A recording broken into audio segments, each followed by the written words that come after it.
everybody. My name is Joe Stainsby. I'm the Chief Development Officer for OmniRide. Thank you all very much for coming to our second ever iteration of the OmniRide Senior Summit. We have a whole bunch of presentations and experiences for you guys today. The way that this is set up, it's grouped via different kind of theme areas. The first one being transportation services. We'll get to hear from Erin at OmniRide and Kevin from DRPT. The way that we're working this is that each presenter will have 15 minutes to go through their presentations, and then there's a 15-minute Q&A period at the end for a total session time of 45 minutes. So if you have any burning questions for Erin, who's going to go up first, then please hold them until after Kevin has presented, and so on and so forth throughout the day. So we will also need to be switching over some IT equipment somewhere through here, so please bear with us through that. But in between sessions, go out, get some refreshments, try to avoid going outside. Thank you very much for coming when it's super duper hot, and I'll turn it over to Erin. Go ahead. Good morning, everybody. Thank you, Joe. My name is Perrin Palestrand. I'm the Director of Planning and Service Delivery at OmniRide. I'm going to give a brief overview of the services that we operate throughout the community. So in a nutshell, the type of service that we operate is, we run all the transit service in Prince William County. We operate the commuter bus service that operates during peak times between Prince William County and up into DC and Arlington. We also have local bus. We have paratransit service, and then we have a new type of service called microtransit. And the thing about everything with the local bus, the paratransit, the microtransit, it's all free. The commuter bus is $11 each way, but the local and everything else that we run within Prince William County is completely zero fare. A little summary of what type of commuter service we operate. We run from various commuter lots on both the eastern side and the western side of Prince William County. So we're in the Dale City commuter lot, the 234 commuter lot. Those are on the eastern side, Corner Road. And then in the western side, we're out at the University commuter lot in Gainesville, the Balls Ford commuter lot in Manassas. And the routes go to various destinations. We run into downtown DC, to all the government facilities along 14th Street, the State Department, Treasury Department, and then over in the Navy Yard area, L'Enfant Plaza area where FTA and HUD and all those agencies are. And then we have other services that go directly to the Pentagon. We have a lot of riders that go to the Pentagon, Bristol City, Boston, all those offices that are up there. And then we also have some commuter service that originates outside Prince William County. We now have service out in Stafford, Spotsylvania, and even all the way out to Fort Royal and Warrenton. We're running commuter bus service. There's a lot of people that travel those long distances, and we're able to take them from all the way out there into downtown or the Pentagon. We also have, since the commuter bus does have a fare, we offer a monthly pass, and that's really beneficial, especially for those that will get a transit benefit every month. A lot of employers will give them $200 or $300 a month to go towards your transit fare.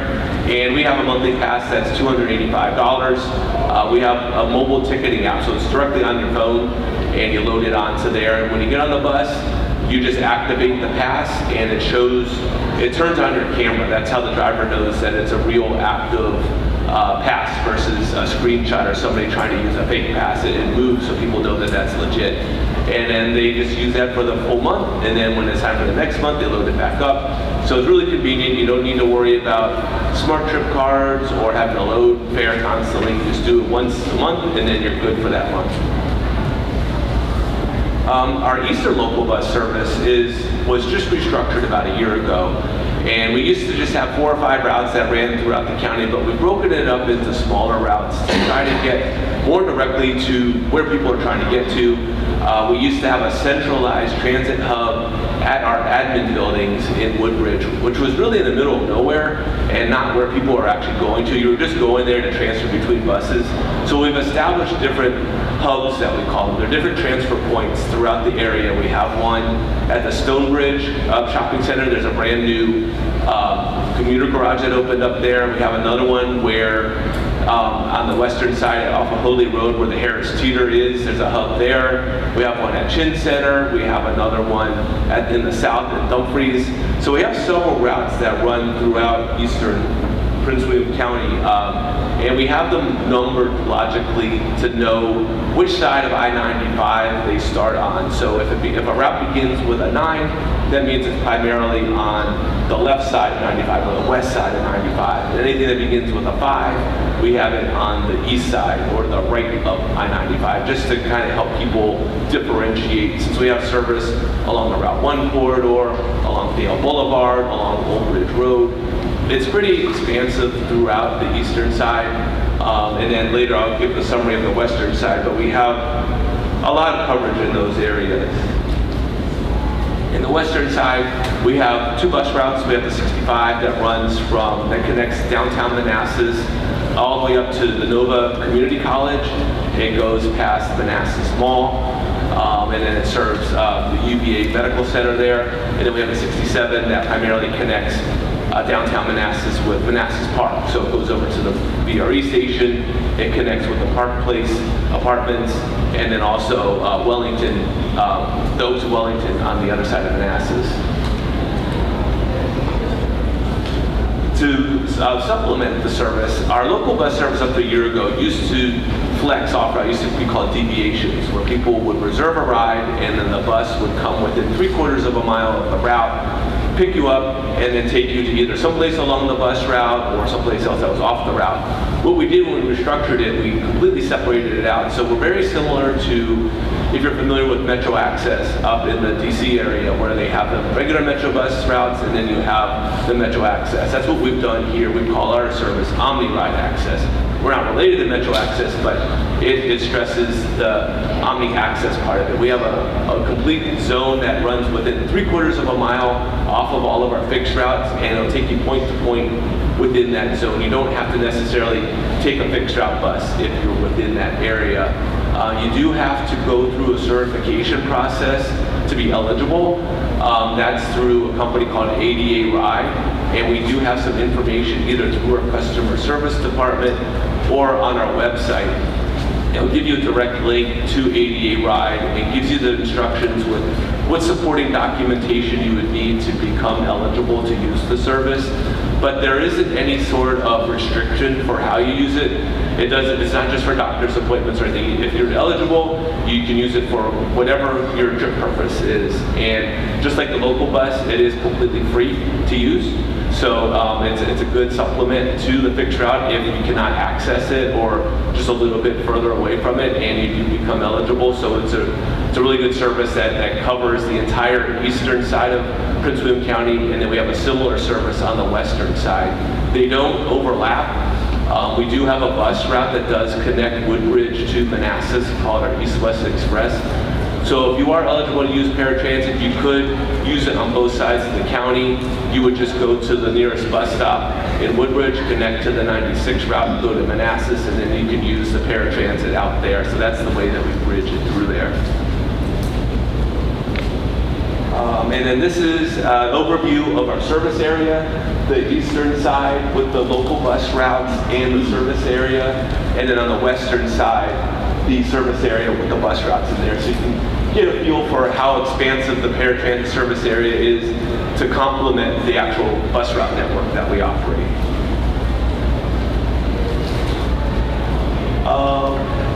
And then we also have a service called OmniRide Connect. That's our microtransit service. We began that in 2023. We had a route called the Route 68 that ran in Manassas Park that had low frequency and lower ridership. But before microtransit existed, you either just ran the service even less or you just eliminated it. But there was a need for service. So we purchased some new software that allowed us to create a zone specifically for this route, and it mimics a lot of what the 68 does, but it also goes into neighborhoods a lot better. It's a lot easier to get a minivan into a neighborhood that has a cul-de-sac or an apartment complex than a big bus. Those big buses primarily stay on the main roads because they just don't have the maneuverability. So we started this service in Manassas Park in 2023. That was in January. It was a big success because it gave people new mobility options. We made sure that within the zone that we created opportunities, so if you had to go to a regular bus, you can go to the bus stop, or we made sure there were other things within the zone, shopping, medical, those things where you can just go back and forth with it. And then in June 2023, we created a zone in the Dumfries Triangle Quantico area that runs very similar. We didn't eliminate any routes there. It overlaps what our Dumfries service does, and we get a lot of ridership down there, so we got to see on both sides how that service would operate, and they do really well. They mimic the service span of our local service. So in Manassas, they run Monday through Saturday, and then on the eastern side, since we run service 7 days a week, it runs 7 days a week on the eastern side, and that's free as well, just like the paratransit and the local bus service. And then this is just more of a blow-up version of what the zones look like. The Dumfries Triangle zone is on the left side of the screen here. It also goes into the town of Quantico. We have a stop there right in Quantico town, and then we have another stop outside the base. You do need to have a specific security clearance to be able to get on base, so the residents, they have to have that to go back and forth. But throughout the rest of the area, there's no thing. You just sign up. It runs a little like Uber, where you just reserve the trip for when you would like it, and then it'll give you the next available time. It may not come exactly when you're requesting it, but we try to make sure that within about 20 minutes of your scheduled time that the vehicle will arrive. It doesn't run door to door the same way that paratransit does. It's similar to pickup, where it'll give you the instructions to go to the nearest location. It'll be within about a quarter mile of where it is that you're trying to get the vehicle for. And we're constantly upgrading it. So if there's a new location that's opening up or a new stop request, we just get the request in, and then usually by the end of the day, we've worked with our software company, they can put it in really quick. It's a lot quicker process than if we have to put a new bus stop for the regular bus. That takes permitting, schedule changes, what have you, but this, it's completely flexible, so we have a lot more availability to do what we want a little bit easier than we can with the fixture out service. And then with the smaller vehicles, we started venturing into the electric side. We had a zero emissions bus plan done a couple of years ago, where we studied looking at doing this for both the big buses and the small buses. The big buses have a long way to go with the technology. There are some agencies that have them, but they don't get the range that the diesel buses do. And so we're just sort of watching the space right now. We're very happy with our diesel buses. But on the paratransit side, we've been able to get the electric buses. So we have some vans and some Nissan Leafs that run. They charge a lot quicker. They're easier they're more maneuverable, and they run really well. So we have 7 of those in our fleet. And then we have our Wheels to Wellness program that has some eligibility criteria to it. It's for those that are either over 80 years old, if they have a disability, or income restrictions. We have a lot of information on our website that goes into detail, and our customer service folks can help you set that up as well. We don't run the service. We're just kind of the middleman to help get people's applications through and get everybody set up with it. Yellow Cab and Checker Cab actually run the service. And the thing about Wheels to Wellness is you don't have to stay within Prince William County. You have to be a Prince William County resident, but you can go outside. If your doctor's appointment is, say, in Springfield, it'll take you there. So it's not like our local service that stays within Prince William County. And then that's my presentation. I'm Perrin Palistrat. My information's there. Our Chief Development Officer, Joe Stainsby, his contact information's there, and I appreciate your time.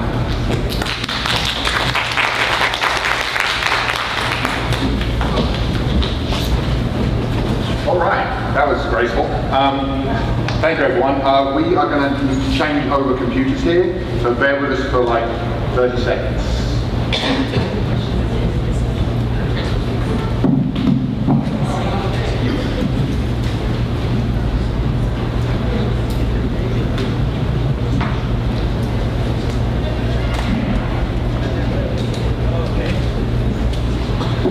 Whilst we're doing this, I do want to mention that in the circle outside the building here, we do have one of our regular local buses, and we also have one of our electric vehicles that Perrin mentioned that runs our microtransit service. So if you're interested, maybe just look at it out the window because it is rather cool.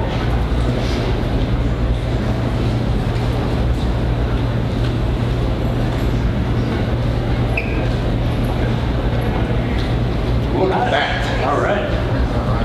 Hey, good morning, everybody. My name is Kevin Wyrock. I am Prince William County's Transportation Planning Manager, and I'm here on behalf of the Department of Transportation. We want to thank OmniRide for inviting us to present today. We're going to tell you a little bit about what the Department of Transportation does, how we're organized, and also some of the projects that we're working on right now, specifically here in the eastern part of the county. So again, we're happy to be here. All right, so our background, our mission is to consistently improve the transportation network and meet the needs of our growing community. Our goals include easing the flow of traffic and improving travel within Prince William County, providing transportation options for residents and visitors, and creating and maintaining safe traveling conditions. In order to meet these goals, we work with a wide variety of local, regional, state, and federal partners. In addition, we manage capital improvement projects and work with the county board of supervisors to find effective solutions that resolve transportation issues. We have $1 billion capital improvement program of projects. That is the largest for any locality in the state, in the Commonwealth of Virginia. That's larger than multiple VDOT construction districts as well. So we do everything. We do roadway projects, intersection improvement projects, highway interchanges, sidewalks, trails, parking for commuters. We do transit-related improvements with OmniRide, and we've done it through a history of bond referendums put up to the voters, and if you can see those percentages up there, they keep going up, so we must be doing something right. Voters trust us with their taxpayer dollars to make serious improvements to the transportation network here in the county, and we appreciate you for that. So our funding trend, you can see over time how much this program has grown. And it hasn't just grown with local funding. We have been leveraging state funding. We've been leveraging federal funding, Northern Virginia Transportation Authority funding, and we have many different partners that we work with. Some of them are here. This is not an exhaustive list, but we have VDOT, OmniRide, VRE, Northern Virginia Transportation Authority, and the Marine Base of Quantico, the towns of Occoquan and Dumfries, et cetera, Stafford County, other nearby localities. We work with all of them to try and make improvements because we know that these issues don't necessarily start and end in Prince William County. These are region-wide traffic and transportation improvements that we're trying to make with these partners. So obviously you know a little bit about OmniRide after Perrin's presentation. I'm not going to repeat anything, but we do work with them on a lot of these projects. In fact, I have a background in public transit, as my colleague Evandro down there right now. So that's something we haven't really had in the DOT for Prince William County in the past. So we've been able to work with OmniRide and really, make sure that we're getting improvements to the bus system in addition to the roadway network. We also work with VRE. If you're not familiar with VRE, they are the commuter rail service that goes into Washington, D.C. every day. They are about to embark on a very big expansion where they're going to be adding weekend service and bi-directional service, which means trains coming out to Prince William County in the day, morning, and going into Washington, D.C. in the evening to facilitate reverse commutes where, people have appointments or want to do things out here during the day. They can do that on VRE. And our biggest partner is VDOT. So VDOT is responsible for building, maintaining, and operating the state roads. We don't actually maintain any of our own roads here in Prince William County. All of the roads that you drive on, unless they're privately maintained, are maintained by VDOT. So they also give us a lot of technical assistance through the STARS program that's strategically targeted affordable roadway solutions. So what that what that program does is we have corridors in the county that we see traffic issues, we see safety issues. Maybe the sidewalk network is incomplete. These intersections have a lot of delays. The STARS program gives us funding and partners us with VDOT and private sector firms to really troubleshoot and find easy solutions, not easy, but cost-effective solutions for these roadways. One of the roads that we are working on right now is Hoadley Road, actually, between Dumfries Road and Prince William Parkway. If you've ever driven that, you know it's congested. It doesn't have a lot of sidewalks. Some of the intersections need improvements. There needs to be bike improvements, and we're working with VDOT on this program to really address some of the concerns we see on that corridor. Once again, I want to prioritize that safety is a big concern for us as well. So a lot of these projects have to do with improving safety conditions on roadways. The Northern Virginia Transportation Authority, this is one of those agencies that you might not know much about. It's a regional government entity established to plan and prioritize and fund the transportation programs and improvements in the region. So that's not just us in Prince William County, it is Fairfax County, all the way up to Arlington and cities of Manassas Park.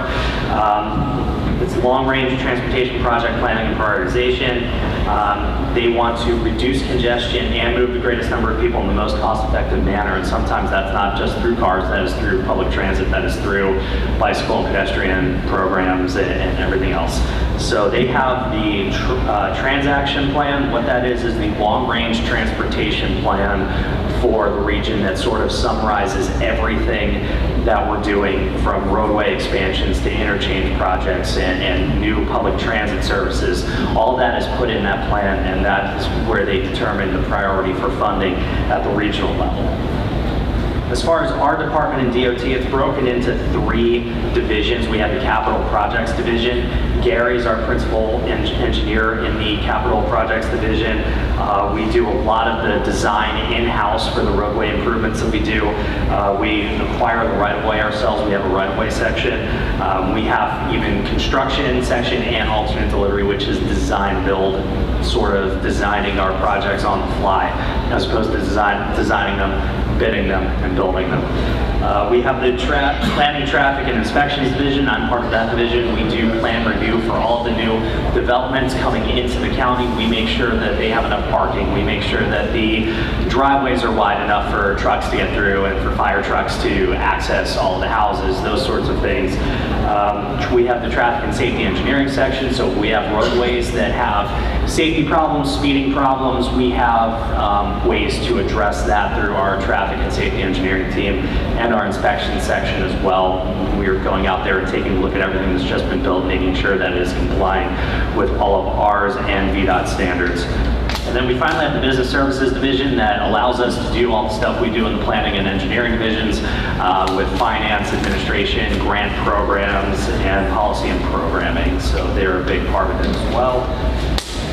At this point, I want to talk a little bit about some of the specific projects that we've worked on in the past couple of years, or getting ready to work on, with a particular focus on the eastern part of the county, since that's where we're at today. One of the biggest is, you've probably seen this while driving around in the Potomac Mills or Stonebridge area, is the Potomac Neabsco Mills Commuter Garage. This is the first vertical structured project that the DOT has ever done here in Prince William County. It is a 1,414 space commuter garage meant to get people right onto the express lanes of I-95 or use OmniRide buses and express buses to get to the Pentagon, to DC. Ground was broken in March 2022. We had our groundbreaking late last year, and so far so good. It's become the big hub for OmniRide buses. We've got bike racks there.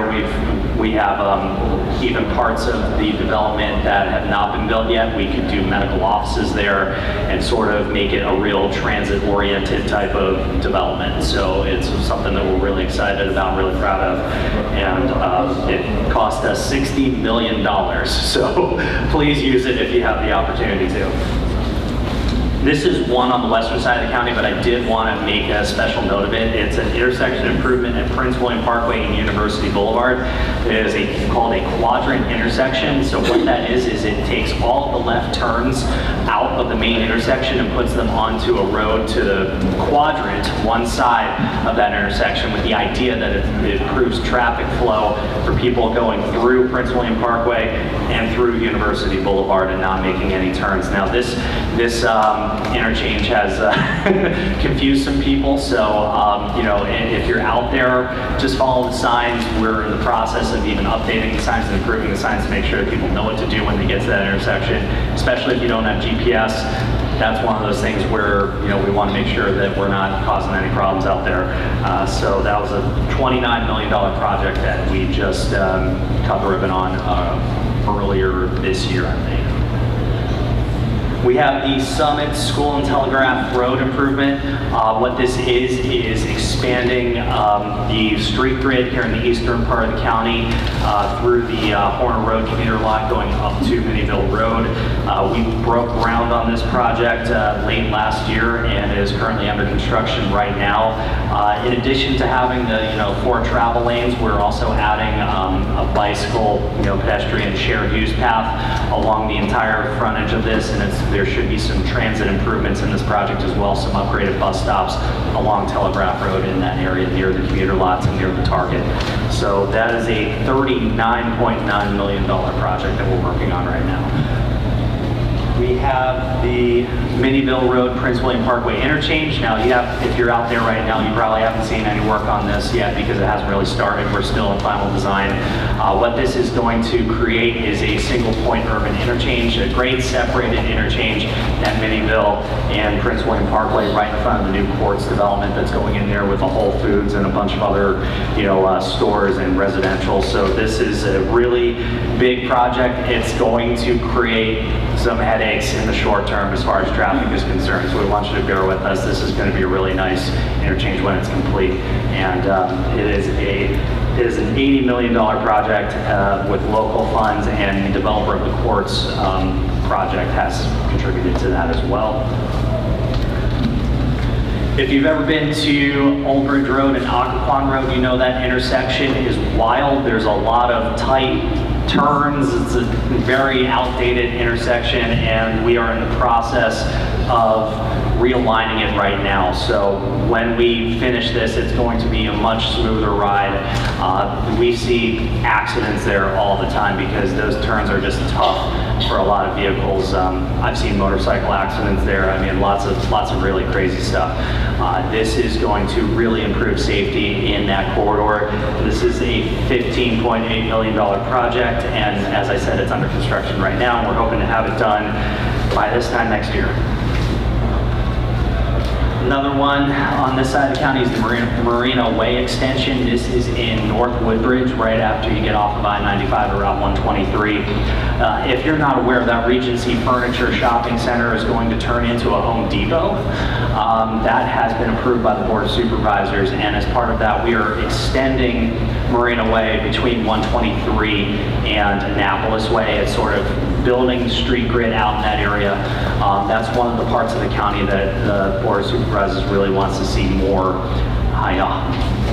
higher density residential mixed use right near the VRE station. So it's a really good place for people to be able to walk around or use transit and really not need a car for everyday errands and trips. So this is part of that project there. As a $25 million project, we're still working with the developers of all these different residential components that are coming in there to acquire the right of way for making the improvements there. So it's definitely a work in progress right now.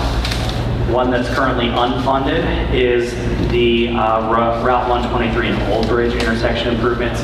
If you've ever gone off of 95 at 123 and tried to make that left turn onto Old Bridge Road, you know it's a difficult turn to make. You have to weave through a bunch of different lanes of traffic.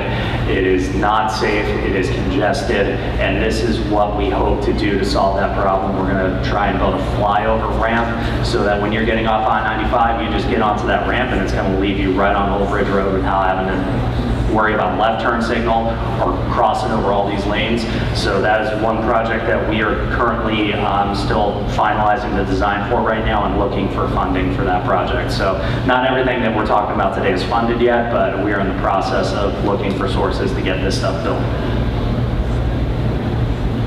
This one is almost ready to go. This is the realignment of the Prince William Parkway and Old Bridge intersection. As you know right now, if you're coming from the Potomac Mills area on the Parkway and you want to continue on the Parkway, you have to make a left-hand turn. This is going to eliminate that. So it is realigning the intersection. So if you're on the Parkway, you're going straight. You're not having to make the left turn to go to Manassas or the right turn to go to I-95. And in fact, Old Bridge will terminate there, and then you can turn, either way to get onto the Parkway from there. So this is going to be another project that might be a little bit disruptive in the construction phase, but at the end of everything is going to really improve traffic flow and improve safety in this area. It is a $35 million project. And one more, we got a few more, but one more that we are currently in design for right now and going through the environmental phase is the Van Buren Road extension. This would extend Van Buren Road from Benita Fitzgerald and Dale Boulevard all the way down to Dumfries Road. That is currently in design right now, and we have $10 million for that design phase. We do not have the construction phase funded yet. And finally, US Route 1. If you've been on it, you know that there have been areas that have been improved and then others that haven't. It sort of narrows down and widens back up. We're trying to widen all of it, make it so that from the top of the county to the bottom, you can get through with minimal delay as possible, and also include some transit improvements like bus stops and shared use path for people walking and taking bikes. So that is a $49 million project in the Fraley Boulevard area, and it is currently in the right-of-way acquisition phase. Here are some of our upcoming major projects. We actually have funding for a pedestrian bridge over US Route 1 in the Woodbridge VRE station area. That is with the developer of, I believe it's the Riverside project. I forget the name of it, but it is where the food line is in that area. They're going to redevelop that with residential, and the food line I think is staying, but they want to make sure that people can get over Route 1 and use the VRE station safely. So that's one project that we are expecting to get to work on in the next few years. We also have Route 1 widening. This is the last part of Route 1 that needs to be widened. Between Cardinal Drive and Dumfries Road, 234. And I want to say that's it. I think this next slide is the thank you slide. Yes, it is. Nailed it. That is my contact info up there, and I always tell people I don't always have the answer, but I can find someone who can get you an answer. So if you have any questions about the Prince William County Department of Transportation, any of the projects that we're doing, anything at all, you can email me and I will find someone else to get the answer for you. So again, thank you for your attention. Yep, thank you for your attention, and we'll all come up here and answer any questions you might have. So thank you. Appreciate it. So I'm sorry for warning you about time right as you finished. That was poor timing on my part. So we do have like 9 minutes for questions if folks would like to ask them. Unfortunately, we don't have mics to walk around, so I'm just going to have to ask you to shout. Sir, the middle there. You got the Route 1 and 234, they got the Potomac Shores, they're doing that construction out there. We have an update on that? We'll take that. This is a question about Potomac Shores. I don't have an update on that right now, but I know that the plans are for, it's sort of like the same thing that we're doing at the Parkway and University Boulevard. There's going to be a quadrant road there that's going to help with the turns in that area. It's going to connect Potomac Shores directly to Dumfries Road. I'm not sure where we're at in that process. If you want, my contact info was up there. You can even email, OmniRide, and they can forward it to me, and I can get an answer for you on where we're at in that process. Yes, ma'am.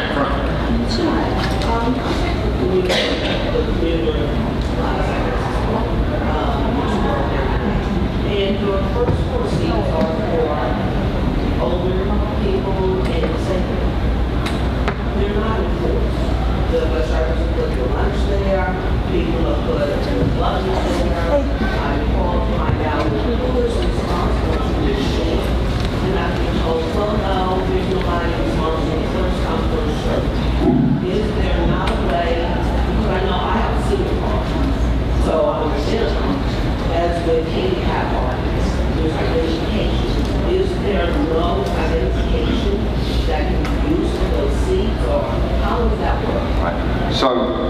has actually come up recently, so Erin's going to have a good answer for this. But for those folks at the back, there was a question that was asked about the first 4 seats on the commuter buses, and they are signed as being reserved for people who need to sit in those seats, older folks who might need to sit in those seats. And how do we ensure that those seats are available for those people to use, and they're not just used by someone who doesn't want to walk to the back of the bus, or they're occupied by the driver's lunch, right?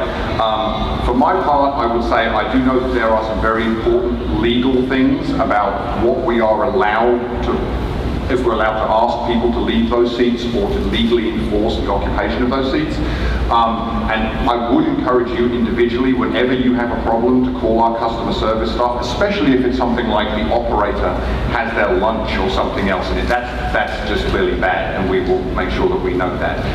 But in terms of our actual policy, Karen, you want to speak to that? If you can. Yes, good morning.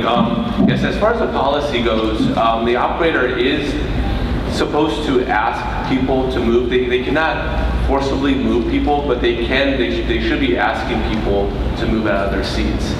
And then if there's an issue where the person doesn't want to leave, then we try to make an accommodation for somebody to sit somewhere else. But they can't just remove people from it, even though it's supposed to be reserved. It is open seating for everybody, but it is supposed to be prioritized for somebody who does need it. If there's anything in the seats, people should not be taking up more than one seat. And the operator has a place to put their things, so they're not sitting in those seats to block them in the first place. So the operator actually makes an announcement that I only force the type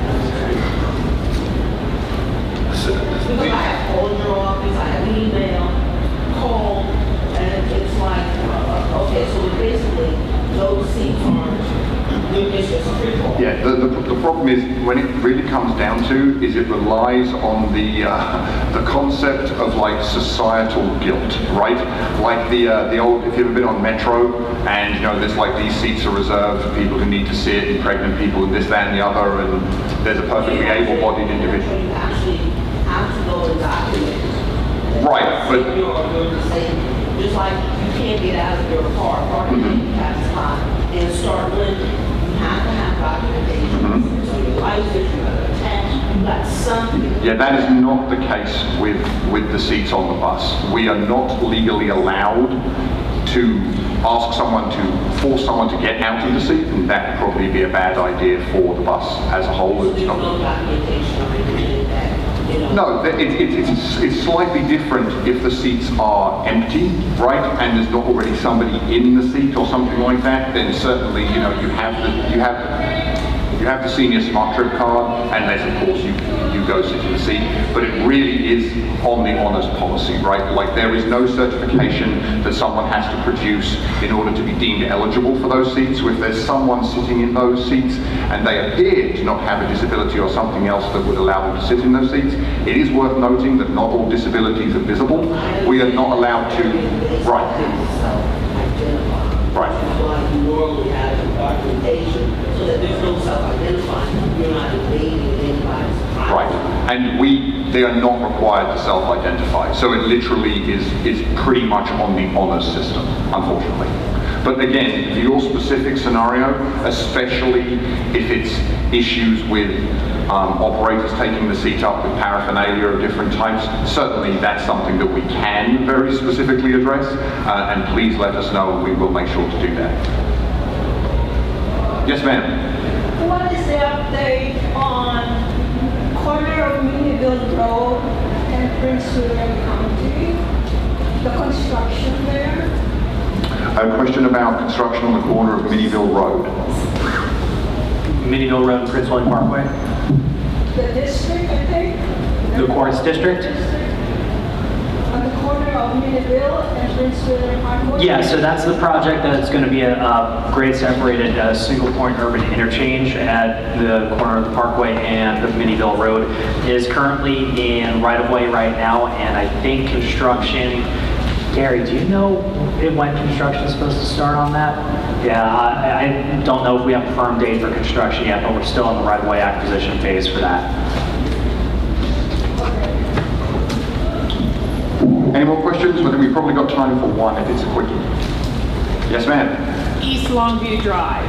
There's been a lot of changes there on East Longview and Route 1. Question about changes on East Longview Drive and Route 1. What specifically you're referring to? One, when you're coming out of, when people are coming out of Moronsco Plaza on the south side of it, there's no stop sign when they're coming out of the plaza, so they're just pulling right onto East Longview. I've been told, okay, right now, as you're going up East Longview off of Route 1, there's a major sign that goes this way, that way, and has all kinds of, and it's laying over on the side of in the plaza, and nobody's done anything for 2 weeks. I called on stuff like that, but I'm tired of it. Tired of it. All right. Thank you for bringing that to our attention. I'll let our traffic safety team know, and I'll let VDOT know as well. And the other thing is when they put in a community center behind the pool at Bayview, that was not supposed to have any way for anybody to egress out of that community center onto East Longview Drive when that was proposed and approved. And there are there's one egress and one to get into that area. Right, so it sounds like we might have an enforcement issue there as well. That was not supposed to be there because we have a problem on East Longview Drive of that's right at the hill, and it's going to cause a lot of problems. So I've been watching that for 3 years when they first put it in there, and I said, that's not supposed to be there. That was not the agreement in the proposal or the approval of that community center back there. Understood. So we'll have the safety team as well as our inspection team take a look at that, and I'll even take a look through the old files for that case to see that was when Frank Principe the was conditions are being enforced. Thank you for letting us know. Yep. All right, well that is just fantastic timekeeping. It's 11:15, so we're at the end of the session. Round of applause for Perrin and Kevin. Thank you guys.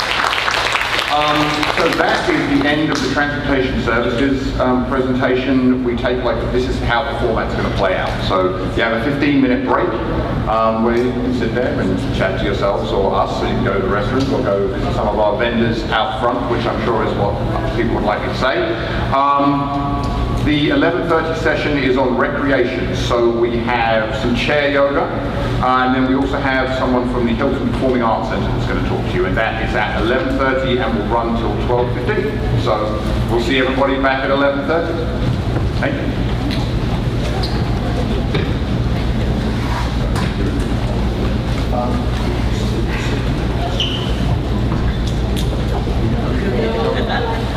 Thank you, Kevin.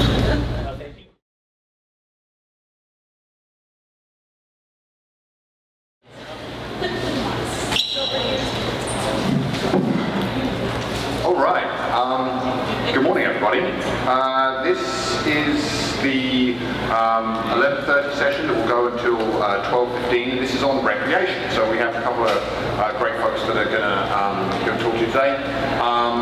I see a few faces from the first session, so congratulations on sticking out for the second session. And all those new people, welcome. I'm Joe Stainsby. I'm the Chief Development Officer for OmniRide. Obviously, we're facilitating today's session. We're extremely appreciative of the folks who are going to come out and demo some stuff for you. The session is 45 minutes. They have 2 15-minute sections per person, and then we're going to have time for Q&A at the end. So if you do have any questions or anything like that for any of the people who'll be presenting today, then please just hold them until the end. So without further ado, I'm going to turn it over to the Dale City Recreation Center Chair Yoga. Come on up. All right. Hi, everybody. Hello. So you're already seated. I want you to stay seated. Just relax. Now stretch your legs out. You're not holding your knees tight. I don't want you to stress on your knees. Stretch your legs out. Open up the chest. Do not shrug. Open up the chest. Open up the collarbone. And let's start with breathing and centering. So join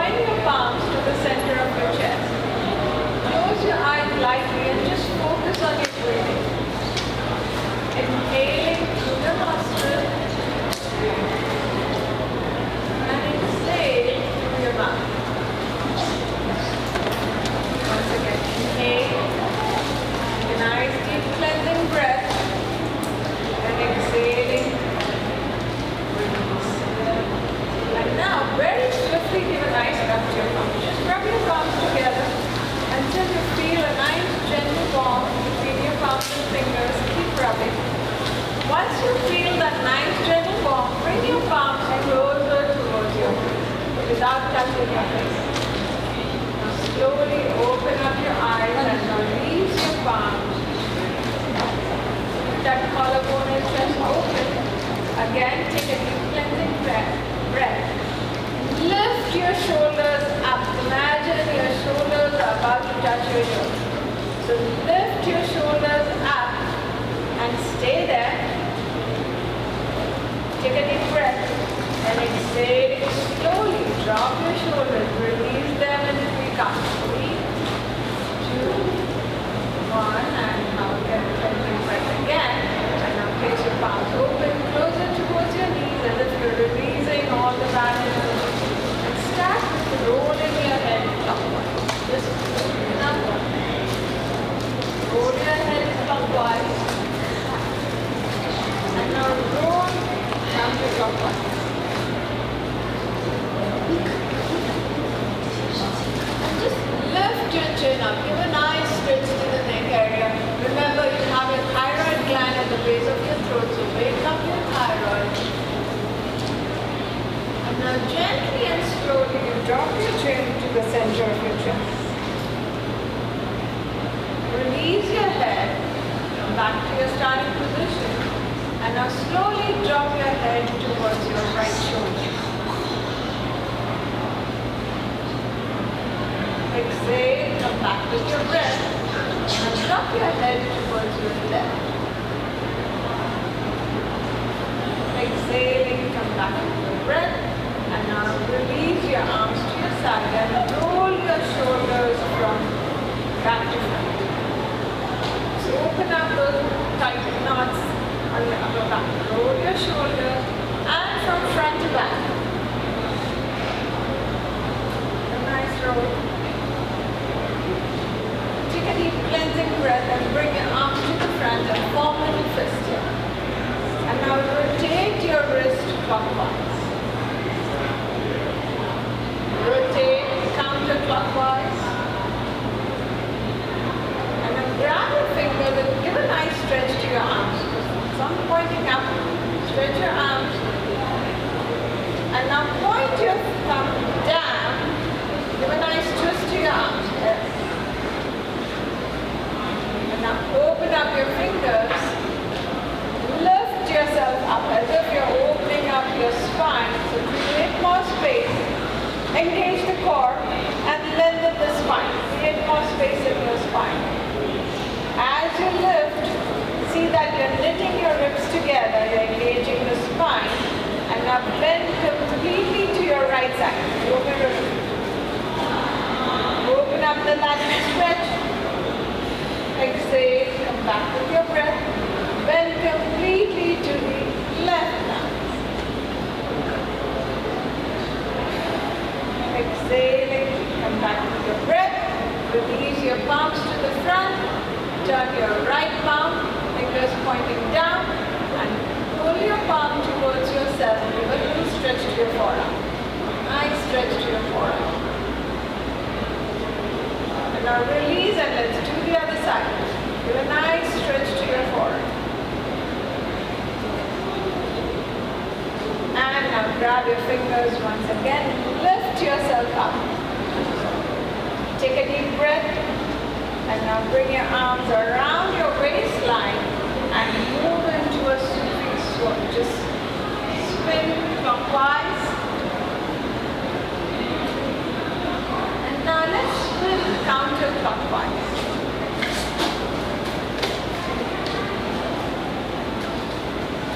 Take a nice deep breath. Now bring your arms closer towards your chest as if you're holding a bar here. Let's go rowing. So lengthen your feet out, stretch them out a little bit. Take a deep breath. You're working from your core. So inhaling through your nostril. Exhale. Go down. Roll, roll, roll. Use your core. Scoop in your belly. Scoop in and come back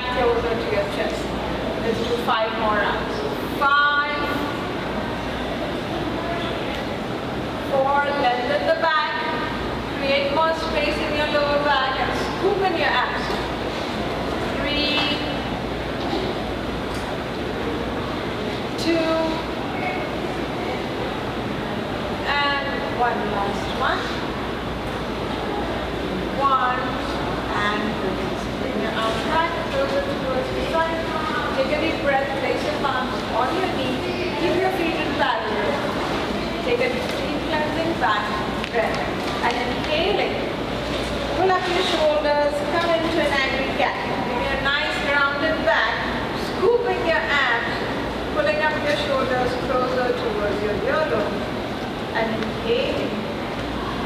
Release. Once again, scoop in, stay there. Inhale, release, and one last time. Scoop in, lift your shoulders, give a nice rounded back into an angry cat. And now inhale, release into a cup. Take a deep breath. Let's bring our feet back. Let's move into a little eagle, so balance. So curl up your right foot around your left calf. Our calf or your ankle. And now bring your right arm into an L shape. Let's thread it, elbow to elbow. Form a little peak. Bring it closer towards your nose. You should feel like you're giving yourself a nice tight hug. Take a deep breath and now extend and lengthen those arms. Imagine your arms about to touch the tiles of the ceiling. Lengthen more and feel that somebody is pulling up your scapula. Exhale, bring your palms back. Feel that nice tight hug. Once again, take a deep cleansing breath and lengthen, lengthen, lengthen, lengthen. And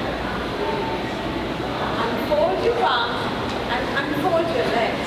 And let's do the other side. So left foot, curl it up nicely, get a nice firm grip. Bring your left hand first into an L shape. Let's thread elbow to elbow, twist it, form a beak, bring that beak closer towards your nose. Take a deep cleansing breath and exhaling lengthen. Create more space as if somebody's pulling up the shoulder blades up. Exhaling, release. Take a deep breath. Lengthen more, more, more, more. Exhaling, release. Unfold your arms, unfold your legs, release your arms. Take a deep breath. Let's lengthen your feet out. Keep your feet in parallel. Take a deep breath and now release your arms to your side. Open up your chest into a cactus. Open up your chest, close the back. Take a deep cleansing breath. Close your chest and open up the back. And now exhaling, lengthen those arms out as if you're touching again the tile of the ceiling. Create more space in your spine and hold your core. So do not lean into your chair. Do not lean into your chair.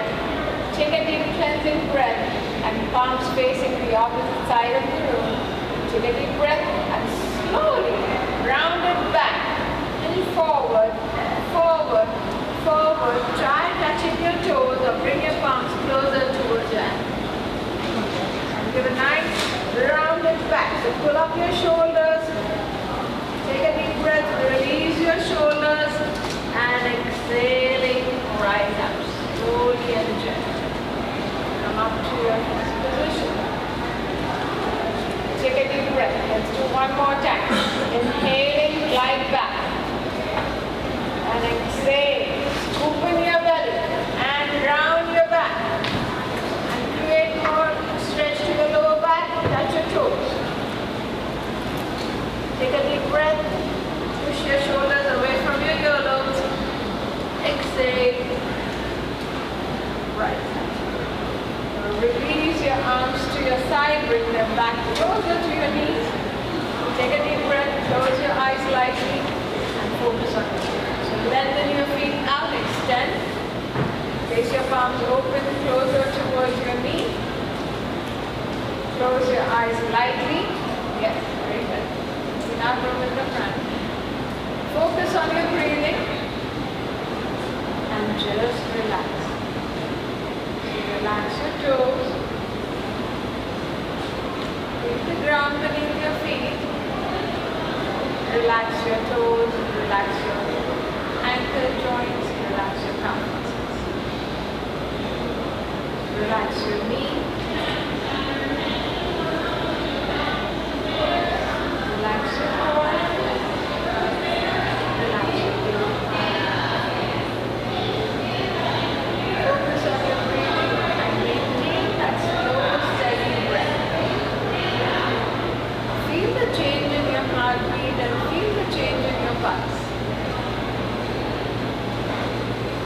feel that breath moving inside your rib cage and feel your lungs are like inflating, exhaling.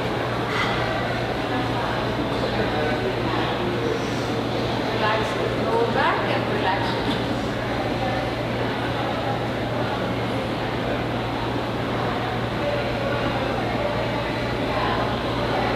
Relax your shoulders and relax your arms.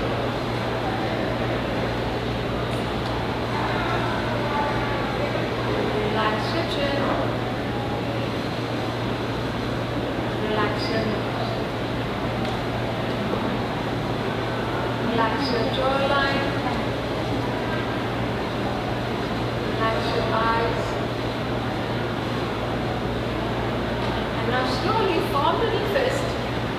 Tighten your fist, tighten your toes, scrunch up your face, and hold your breath.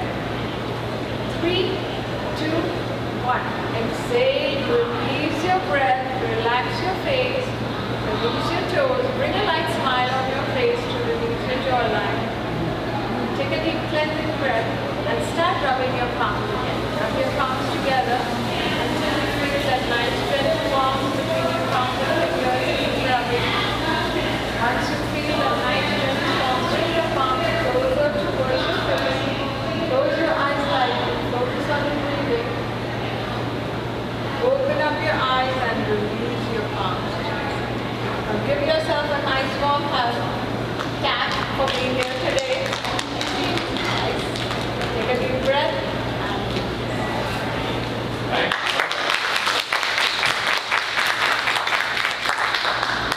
That was great.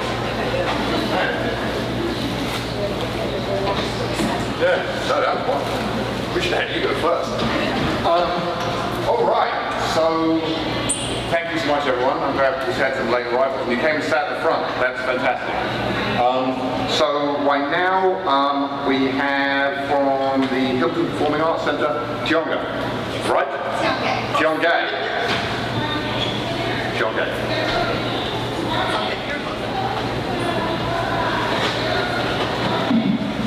Hello everyone, good afternoon. I see some familiar faces that stopped by the Hylton Performing Arts Center table. If you have not, definitely check us out after the presentation. My name is Tionga Johnson and I am the marketing assistant at the Hylton Performing Arts Center. I have been with them for 6 years this summer because I love the Hylton Center so much. It is my favorite place to work at because of the mission that they have to create this space for our Prince William community for visual arts so that you don't have to go into DC and spend all that money for parking because our parking is free. The Hylton Performing Arts Center actually arrived in 2010 was when it officially opened with the ribbon cutting. It was an idea that came together when the Prince William County and George Mason and City of Manassas decided we need to also have a professional arts performance at the George Mason SciTech campus. Why is there one in the Center for the Arts in Fairfax when we don't have one in Manassas? Because we have the SciTech campus already there. Why not include a performance arts there as well? And so the Hylton Performing Arts Center was born. We also house the Mason students' performances that also show up at the Hylton Center to continue to support our students. So they also come out into the Manassas SciTech area to perform for us. The Hylton Center has 3 theaters. We have the Merchant Hall, which houses over tens of thousands of people. There's not a bad seat in the house. I make it a mission to go to as many shows as possible so I can get an idea of all of the spaces. I've sat way in the back of the balcony, in the corner, and I still was able to see things very clearly. We also have the Gregory Family Theater, which is a smaller theater in the round where we have our American Roots series. And that is our more, if you like, more down-home bluegrass performances to come together as a community. You can also buy beverages and food to eat while you're watching the show. And then our third theater that is actually fairly new, that opened in 2019, is our Jackman Family Hall Foundation Center. It opened with our education theater performance space that opened in 2019 and houses 17,000 more square feet for us to have performances and as well as places for study rooms for students to come that are part of our Mason Community Arts Center. They come through and they use those spaces any George Mason student can come and use those facilities, which is fantastic. And our Matinee Idols performances perform in our Jacquemin Hall space. That also will have a lunch that will happen at 12:30 before the performances at 1:30. What's fantastic about our Matinee Idols performances and what I'd like to talk about with you all is that if you don't particularly like to come to the later shows, because they can run sometimes late sometimes, and you wish you could see some lovely classical music or chamber music during the day, Matinee Idols is there for you. Matinee Idols occurs Tuesdays and Wednesdays at 1:30 at the Hylton Center in the Jacquemin Hall, and there will be a lunch at 12:30, so you get to enjoy a free lunch when you come to the Matinee Idols performance at 1:30 and watch wonderful chamber music. We have Abby Palmer and Lush Ashby, who are going to be part of our Matinee Idols coming. They perform violin and piano. Then bring music from Mexican to hip hop to African music. So you get to come to that at 1:30, so you don't have to come later in the night if you prefer.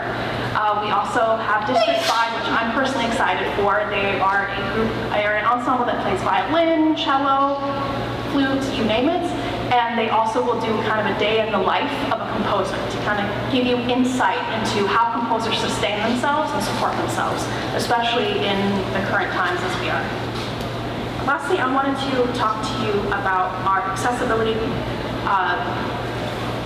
program that we've started this year with our head of house, who's Tori. She's amazing. She started a campaign this year to really focus on the Hyltons is for everyone. So before, we would have people call 2 weeks beforehand to have audio described or captioned performances, but now it's required. All of our main series, our Hylton Presents series, all of those main series performances are audio described and captioned now. This is the first year that we've done this, so we're really excited about that. We've been pushing that a lot this year. So anybody can come and watch the shows. Our other accessibility options are, we have accessibility seating. So also we have wheelchair seating, but then we also can, if you call us 2 weeks in advance, we can actually pull out seats for you. So if you decide that you don't really want to sit in those areas, you can sit in any place that you'd like. The box office will be able to handle that for you. They can actually go in and pull all the seats in Merchant Hall, Gregory, Family Theater, and Jacquemin. Those seats can be pulled so that a wheelchair can sit there, because we want to make sure that you can have as best of an experience when you come and see the arts, as best as you can. We also provide sensory kits for both adults and kids, where you can call 2 weeks in advance and you'll have things like sensory things you can play with. You can also have a special, which I really like, you can have a special seat cover, because some people have sensory feelings behind the chair, so you can actually put that behind or below you so that you can feel as comfortable as possible. We also have sensory-friendly performances as part of our Hylton Family series. 3 of our performances are going to be sensory-friendly this year, which will be Secrets of Space, Lucy Catalani and the Jazz Cats, and Click Clack Moo. Those 3 are all going to be sensory friendly at 4 p.m. performance, which means that all the thing goes. The doors will be open, kids can run around, they can be loud, nobody's going to be shushing anybody. It's going to be exclusive for everybody. So all of those restrictions that sometimes you see when you go out and see a show, you will no longer have that for the sensory friendly ones. It's open to everybody. So we're really excited about that too. As I mentioned before, we have Hylton Presents as our main play, and then we have American Roots, Matinee Idols, and our Family series, which are our main series. Our Hylton Presents series starts September 21st, so definitely look out for that. If you sign up to be a part of our mailing list, if you go to our table, you may win free tickets to Hylton Presents performances. Which opens September 21st with Jeremy Jordan in concert. He is a Broadway icon. We are so excited to have him. He was Jack Kelly in the original Newsies. He was also in The Great Gatsby. And he was just nominated this past Sunday, though. He lost Darren Criss. Dang it. But we're still proud of him nonetheless. He was up for a Tony nomination for Best Lead Actor in a play for Floyd Collins. So he's going to be coming to the Hylton Center right here in Prince William County. You don't have to go in DC. We have a big Broadway star coming to the Hylton Center. So definitely take advantage of that, and definitely see if you can win those 2 tickets. Possibly you can possibly go to a Jeremy Jordan concert. Yeah, that's everything I have to say about that. Thank you for coming out. Definitely come by the Hylton Performing Arts Center table. And I'll look for questions. All right. Thank you so much. Thank you. All right.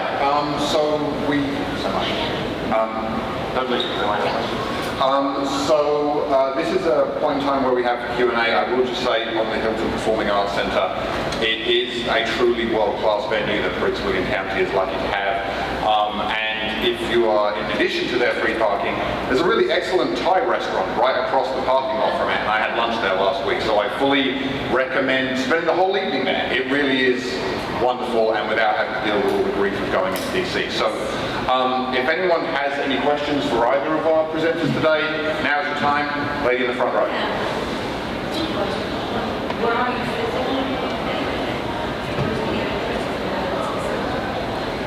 So there's a question about where the Hylton Performing Arts Centre is physically located. So we are physically located on the George Mason SciTech campus, right next to the Freedom Center.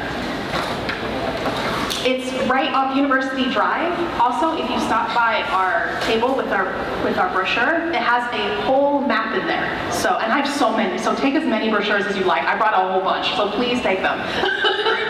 But yeah, there's a nice little map right there too, that you'll be able to see. There's also a fantastic map with our seating chart, so you can see what our theaters look like too.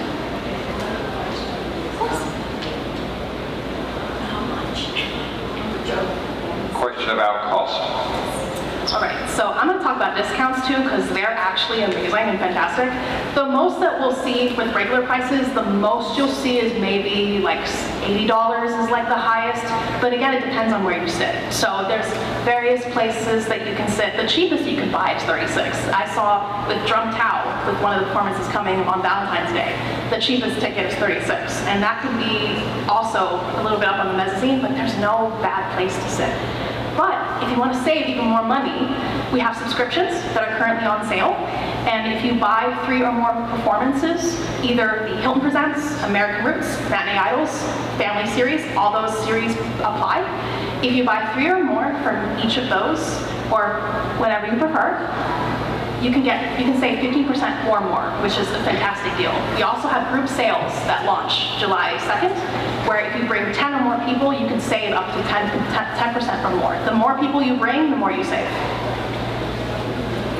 Right. I will say, so personally, I grew up in the UK. My mother's an English teacher. She dragged me all over God's creation going to various theatrical performances, most of which are in London and most of which are in really old theatres, and you have limited visibility from the cheap seats, right? Hylton Performing Arts Centre is new. You do not have limited visibility. You're getting a $36 seat, or if you're paying the full $80 and you're sitting exactly where you are, you're going to have great view. So I actually have a question about the, very quickly, I'm selfishly asking the question here. Where can we do the chair yoga? Where, when, how? Because it's great. Hi, so the chair yoga classes we have is at the Dale City Recreation Center, and we have a Monday morning class 9:30 to 10:15. Thursday we have a chair Pilates class, which is a very good strength class, and that's again from 9:30 to 10:15. And we have a chair Zumba on Wednesday too. So we have plenty of classes that you could do. We have a senior class for chair reform, a Pilates reformer class too, a balance class. So there's a lot of things that you can come to Dale City Rec Center, and we have where everybody fits in. That's what we believe in. Okay? Any more questions? I think this lady up there. Oh, go ahead, ma'am. Still have the senior discounts that good. Yeah, we should have them. I would double check with the ticket office just in case. Our ticket office is fantastic. They're open Tuesday through Saturday, 10 a.m. to 6 p.m. And that was a question about, do they still have the senior discounts? Yes, ma'am. Okay. Cost of the class. So the drop-in, I believe, is like $12, but then you can sign up for a membership and you get to use the swimming pool, you get to use the hot tub, you can join for any group exercise classes. Plus we have a very good, well-maintained fitness room also. We have a small racquetball court where you can book to play a volleyball also. Okay? Yeah. So the cost is, and you do get a senior discount too. Any more questions? All right, well, you guys are so comprehensive, we get to finish a couple minutes early. So one more round of applause for our two fantastic presenters. Thank you. So that's it for our recreation session. We will reconvene at 12:30 for the safety and security session, which is going to have a presentation from AARP, and then also the Prince William County Police Department are going to be doing the presentation. So that will be from 12:30 to 1:15, same place. So feel free to go mingle with our vendors, go to the restrooms, do whatever you would like to do, and we'll see you back at 12:30. Thank you so much. Thank you, everybody. Thank you.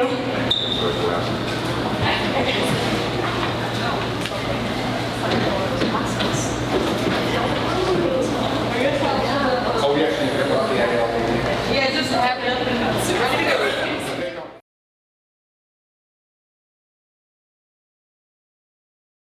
Afternoon, everyone. I want to get started promptly because we've got a lot of stuff to fit in this session, and I want to give you guys the benefit of our experts here. So it's 12:30. This is the safety and security section.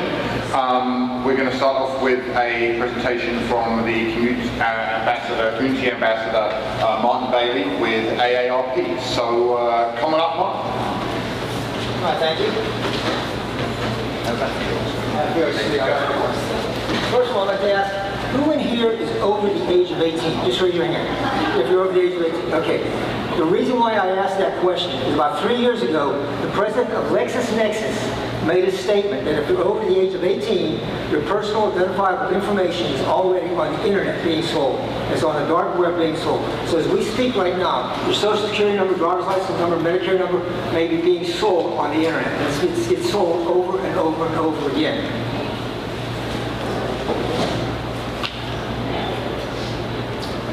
What we want to cover there are top frauds in the United States, and this is from 2024 and going into 2025 also. We're going to go over the criminal's cheat sheet, and this is the tactics that the criminals use to make us fall victim for their scams. We're going to show you how to prevent a scam, but not really how to prevent a scam, to help you prevent you from becoming a victim of the scam. And we're going to show you some ways to recognize the scam when it's out there. Just some general ideas. See, this doesn't look right. So therefore you'll recognize it as a scam. And also we're going to give you some resources that you can go to. Put scamming in perspective. Okay, last year the United States lost $12.5 billion in scams. Okay, this year they're making an estimate that's going to be $14 billion or more. And when we say or more, both the Federal Trade Commission and the Federal Bureau of Investigation say only about 10% or less scams are reported. So therefore, if that's the case, that 14 billion might be 140 billion. So this is what we're looking at there. Worldwide, last year, $6 trillion.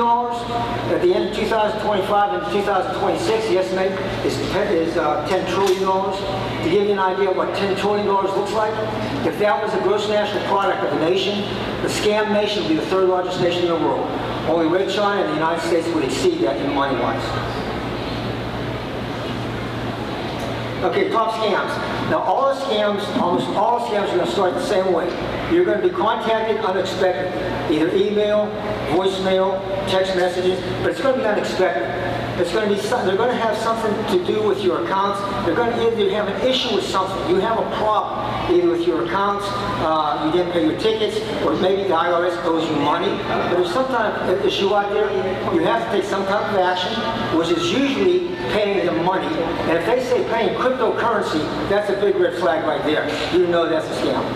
So anyway, so there's some kind of action you have to take, usually pay it, and when you take that action, you realize that it's an obvious decision that you've made. It's a bad decision, but a lot of times you don't realize that until afterwards. So the investment scam, basically they give you a call, or you're texted somehow, saying, hey, we've got a deal for you, it's a real good deal, good investment. Now, it's guaranteed, 100% guaranteed, no risk. You make a large return on your investment in a very short time. And what I'm doing is I'm giving you this information. And all I want you to do is just try for a little bit. Give me some money and we'll invest it. And what the scammers will do, if you Google pig butchering, Google that and you'll look how the scam is actually run. And what they'll do is they'll give you a website to go to, they'll walk you through how to do the scams and everything like that. And the interesting one is no scammer will give you money back, except in this scam. They will show you how to get your money out of there. And then once they do that, they'll say, now I've got a deal for you. I'm going to give you some information, and I want you to invest in this. And look how much money I'm making. They have websites, everything set up like a professional organization. And you really can't tell the difference between them and a really professional organization. So that's the problem there. Once you invest the money, then to get it out now, okay, you owe taxes on it, you owe administration fees, you're just not going to be able to get your money out. And all of a sudden, all the phone numbers, emails, the websites they gave you are down. They no longer work. That's your investment scam. Imposter scam. Okay, you're going to be contacted by either the government, a vendor that you do business with, maybe a family member, or maybe somebody in your association. Now, on the imposter scam, one thing you have to remember is the government will never email you, text you, or phone you. They will always give you a regular U.S. Postal Service mail first before they contact you, unless you've contacted them. Okay, so that's one thing you have to remember about the government. If you get a phone call from the government, text message from the government, chances are, it's a real good chance, it's a scam. So there you have that particular thing there. Now, imposter scams, and one of the things you want to remember, all the scams we talk about, there's not one scam out there that is based on intelligence. They're all based on emotion. All your scams are based on emotion. To give you an example for the imposter scam, they had does everybody know of Willie Webster? Willie Webster? Not familiar with him? Okay. Willie Webster almost got scammed twice. One, grandparent scam, supposedly got called by his granddaughter. The wife stopped him before he did anything, called his granddaughter up. The granddaughter was at school studying for an exam. So he has no idea what granddad was talking about. Second one was a friend of his from work. Said, hey, I'm in Spain. I lost my wallet. I need money to get home. Can you send me some money? Goes down Western Union. The lady at Western Union stopped him. Call your friend up. He's at work. Well, the next day, Willie goes into work and gets ready to, he works down at one of the federal buildings down in D.C. And he gets ready to open the door. William doesn't open the door for himself. People open the door for him and call him Mr. Director. That's Director William Webster from the FBI and also Director of the CIA. So there's a guy who almost got scammed twice, so therefore it's not based on intelligence. It's all based on emotions. The next one you have is your tech support scam. Okay, this is you're working on your computer, all of a sudden computer screen comes up, you hear bells and whistles going off, they're saying, hey, the computer's been used for criminal activities, you have a virus on your computer, call this number or click on this website here and we will help you out. The big thing what they will do is they'll ask to take over your computer. Do not, under any circumstances, let anybody take over your computer unless you've called them up, you know who you call, and they'll tell you everything they're doing while they're on your computer. So do not let anybody, off the wall go into your computer, because that is a big tech scam there. Give you an idea on a tech scam, the Nobel economist, Paul Krugman, got scammed with a tech scam. Thing popped up, said, hey, your machine is being used for child pornography. You have to act now. If you don't, we're going to arrest you. So he lost it. They never said how much money he lost, but he did lose money on that particular tech scam. So these are the things that happen right there. Now you know, a Nobel economist, he's not dumb. All emotion again. Next one is your romance scam. This is probably the worst one because that deals with a whole bunch of emotions. And it really not only affects you money-wise, it affects your emotions. You make contact with a person, it could be just a nonchalant, say, an email, hey, did I see you at the pet one? Do you like dogs? I like dogs.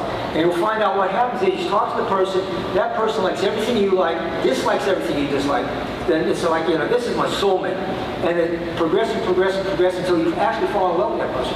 And then they start asking for money. Once they start asking for money, that's a big red flag right there. Another thing they'll start doing on the romance scam sometimes, they'll go into an investment scam with you, where they may use you as a money mule. They'll tell you that, hey, I'm opening a business, but I don't want my people to know. Can you handle some money for me? And you're handling money for them, you're transferring the money, you've now become a money mule, or you're laundering money for you. Another one is the lottery. How many people here know, anybody who won, I used to say Virginia lottery, but I'll go all state lottery. How many people know that somebody who won a state lottery without buying a ticket? Okay, again, nobody. All right, remember, to win the lottery or to get a government grant, you have to apply. You have to pay. Okay, you have to play to pay. So this is what you have to do with the lotteries. Also on the scam lotteries, you'll say, hey, I want $2 million. Great. All you have to do is pay fees, pay taxes, pay some administration fees to get your money. No legitimate lottery or grant is going to have you pay up front. It's all strictly, use your money. How you pay the taxes on it is your problem, not mine. So these are the things you have to do with lottery. And the identity theft, you notice that's in a different color, because identity theft is a different type of fraud, a different type of crime. Identity theft is where the scammer has stolen your identity, but may not have used it yet. Identity fraud is now when he uses that stolen identity. So that's your little bit of difference in the up and there. Now again, these are all based on emotion. And remember the lottery scam. And remember William Webster too. We'll get back to him on a little bit. Actually, we'll talk about his wife. Okay, let's go fishing. The FBI says that all scams are based on a fish. Now, a fish is basically somebody contacting you either through email, text, telephone, and they're fishing for information. It used to be several years ago, I put out 10,000 emails, hope to get some bites. Now I can, because of AI, I can now whittle it down, my audience down, my population down, to maybe 1,000 that are spear fishing now, because I know exactly who I'm going for. Okay, so this is one of the things of phishing. Again, email, phone, text, QR codes, the quick response codes, they have, their scammers are using those now too. How can you tell? You get an email or text message. It says, dear beneficiary, dear winner. It doesn't say your name. Or you may just get something that says nothing at all, and those go into the text. So if I'm doing an email to the lieutenant over there, and I say, hi, you've won. Oh, really? Okay. But if I say lieutenant, give his last name or first name, now I know something about him, so chances are it may be a legitimate thing. But they seldom, if ever, give your name. For the last 10 years, no one has ever given my name or a text scam or email scam. Look at the sender's address. When you look at the email address, you see at the very top the email address that it came from. You'll have a very black email, and that gives you where it's supposed to come from. Look a little further, and it's grayed out. That's where it actually comes from. A lot of times you'll see something that comes from, say, supposedly a government. It may have irs.gov. You look where it actually came from, it says Gmail, something like that. So that's a generic address kind of thing.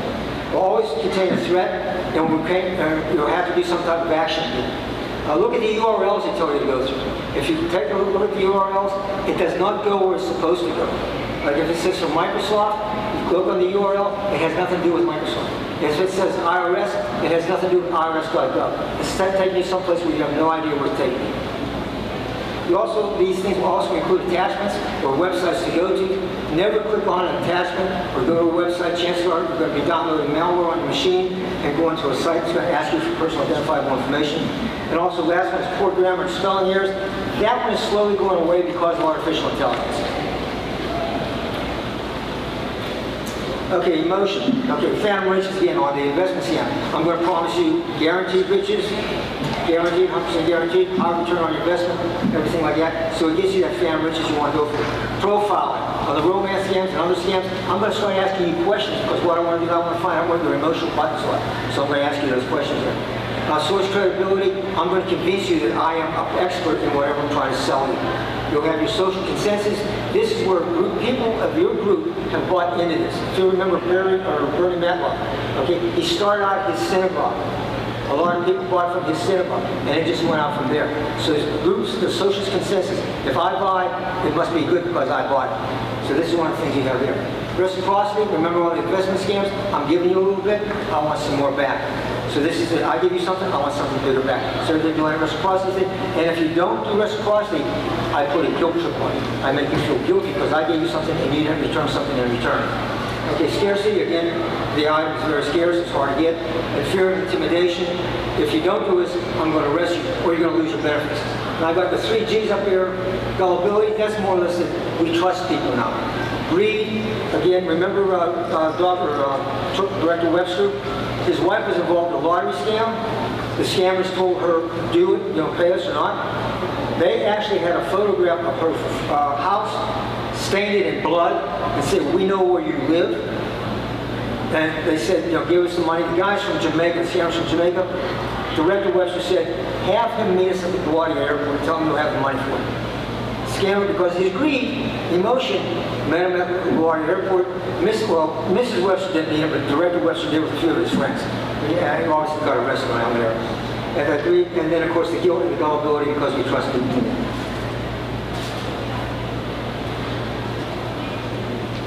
Okay, some prevention strategies. Well, don't give out your personal information. Suspect anything. Suspect your motives. If I ask you, what's your email address? Why do you want it? What are you going to use it for? Who are you going to give it to? Are you going to sell it? How are you going to store it? And how are you going to give it? If you don't like the answer to any of those questions, don't give it to them. You have sensitive information.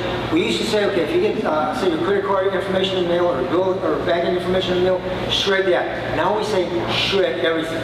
If you have the address of your bank on an envelope and you throw it away, the scammer gets that address. All he needs now is your email address and your phone number. He's got your banking address. He now can scam you. He now can get it into your bank account. So these are some of the things you have to look at there.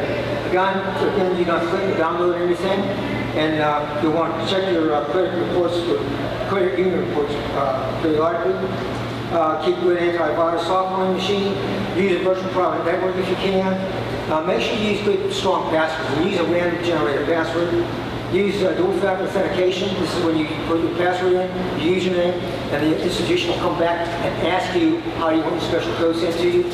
And again, place alert or fraud freeze on your credit reports. A lot of information, very quickly information, because the young man here said, hey, you only got a couple minutes to get this information out, so I'm babbling very fast. How to recognize a scam? If it doesn't feel right, it's probably a scam. Something feels wrong with it, you use your gut feeling, it doesn't feel right there. Now on this one here, most scams are going to arrive unexpectedly. They're going to tell you to take immediate action. They're going to tempt you to get emotionally upset, and they're going to upset you to make an illogical, ominous decision. How many people remember their first grade teacher? Remember going to grammar class? Remember the vowels, A, E, I, O, U? There's your vowels right there. So if you remember your vowels, if it doesn't feel right, if you hit one of the vowels, it's probably a scam. Okay, so resources, Fraud Watch Network. Good, if you take that number down, the 877 number, if you know a victim of a scam, or if you become a victim of a scam, call the number up. We have a volunteer, trained volunteers who will assist you in getting out of the scam, trying to get your identity back. If they cannot help you, they'll turn it over to somebody like myself, and we'll go to your call within 24 hours. Then you have the Federal Trade Commission, and of course the FBI website. Questions? I think we're going to do the questions at the end. How'd we go? Am I done? Perfect.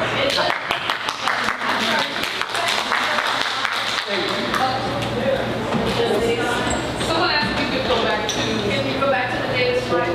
Also, she can take a picture of it. That one? Yeah. I will say also we'll make sure that everyone has the opportunity to get these slides afterwards. We have all the presentations, so if you reach out to any of us, we'll make sure that we get the presentation. Thank you, sir. All right, so where is Lieutenant Carter? There he is. All right. Thank you so much, Mr. Bailey. That was a lot of information, and especially maybe with this presentation, we'll make sure you guys can get it afterwards because there's a lot of information in there. So, without further ado, over to Lieutenant Carter for the Prince William County Police Department. Come on up, sir.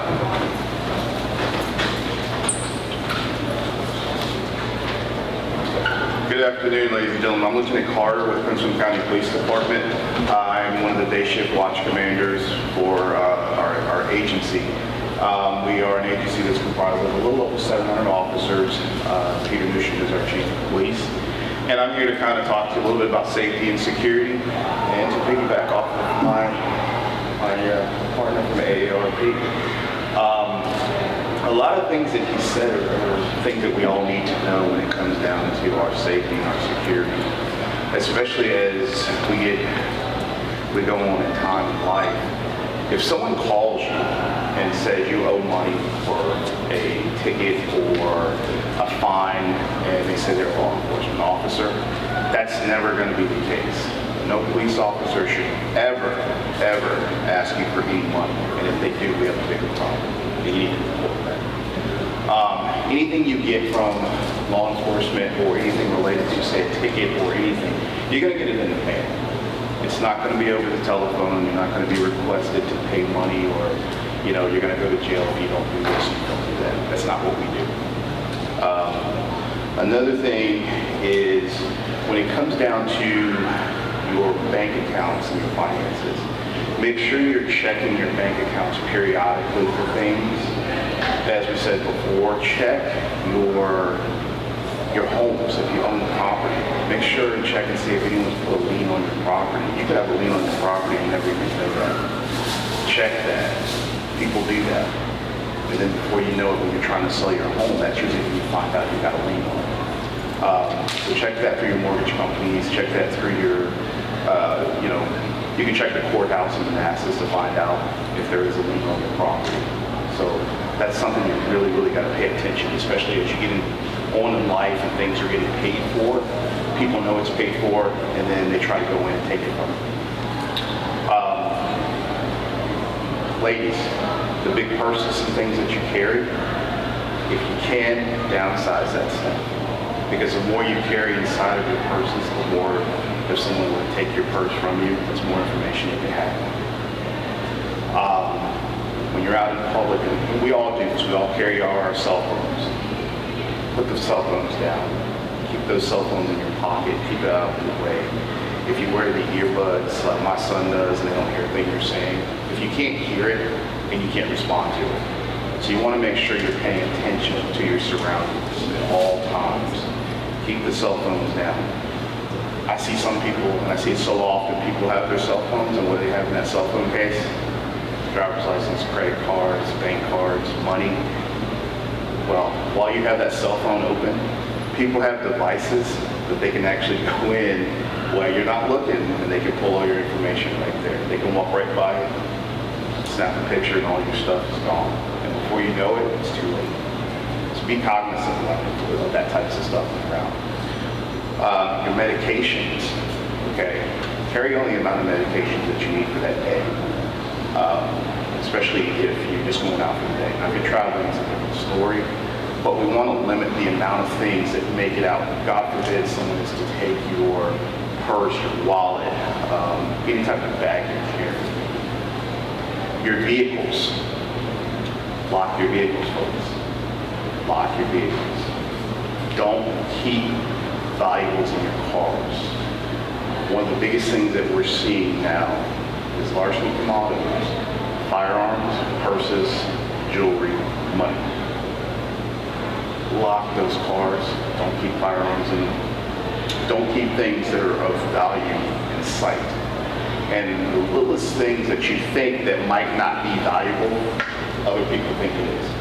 Change that you keep in your console, that's valuable. And that is what gets most people's vehicles broken into. Someone sees that change, they're going in that car. Especially if there's an opportunity to do it in like your car. Your cell phone chargers, take those out of the car or put those in your console. Because the average person sees a cell phone charger, they're thinking, oh, there's probably something else. So they're going to break that window, and if you don't lock that door, they're going to pull on that door and open it. And they're going to go through your glove box. They're going to go through your trunks. There's a lot of information that we keep in our vehicles because we're in our cars a lot. And we want to make sure that you keep that stuff out of the cars, especially at nighttime. So please, please, please, lock your vehicles, take your valuables out of your cars. How many of you in here have surveillance cameras or some type of device outside your house?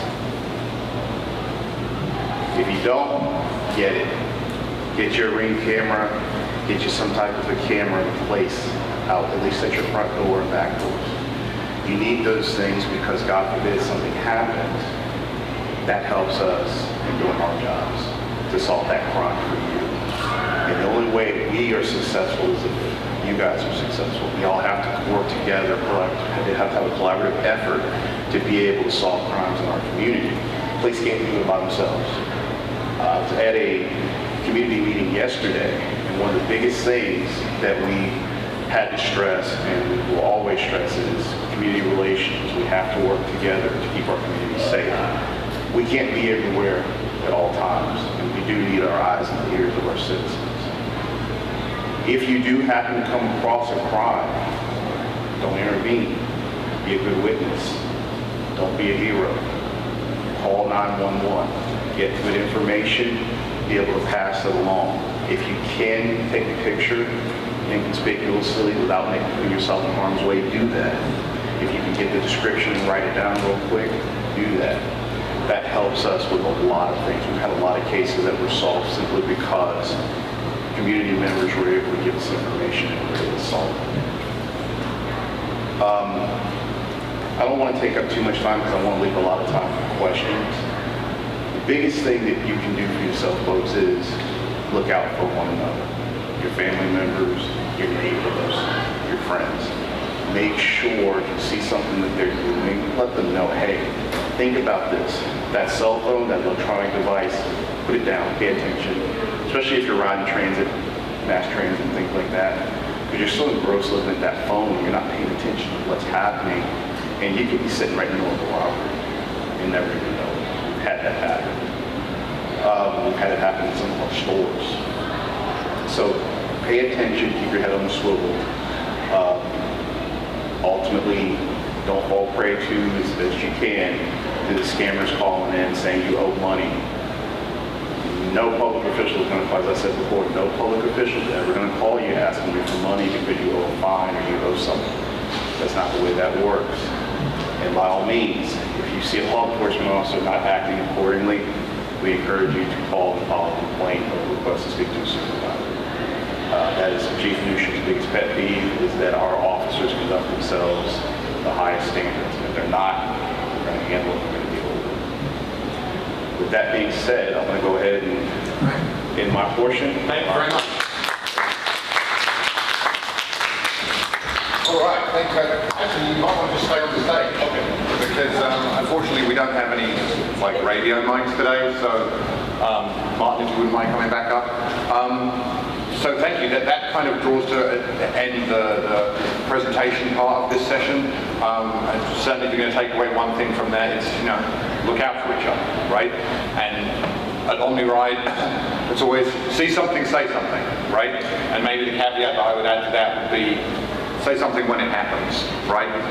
Much like you saw if you were in the presentation this morning, where a lady was mentioning about bus operators potentially leaving stuff on seats in the buses.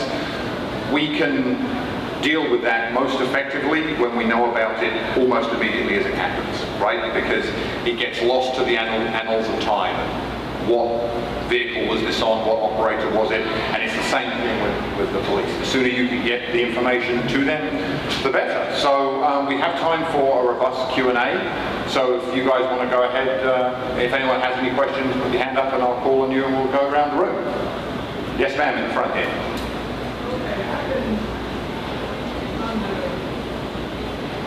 I've been the last 5 years. And the person that is right here is dirty. It's using my information. I'm recording. Nothing has been done. You said you have reported? Just so people at the back can hear, there was a lady that had a question that I believe potentially was some identity theft situation in this area, and she has reported it. How long ago had you reported it? This happened back in 2012. 2012. And I had been denied. I had been evicted. All because of somebody else's money. My AARP. Running around losing everything in the house. Were you given a case number when you dealt with the officer or detective? Was it with Prince William County? Yes, right here in Prince William County. Do you have a case number related to that? No, I don't have one. I tried to do it online, but we wouldn't do it online. Okay. What needs to happen is you need an officer to come out and take a look at that so that we can document it. A lot of times. I don't have a check address because the people are living in the house.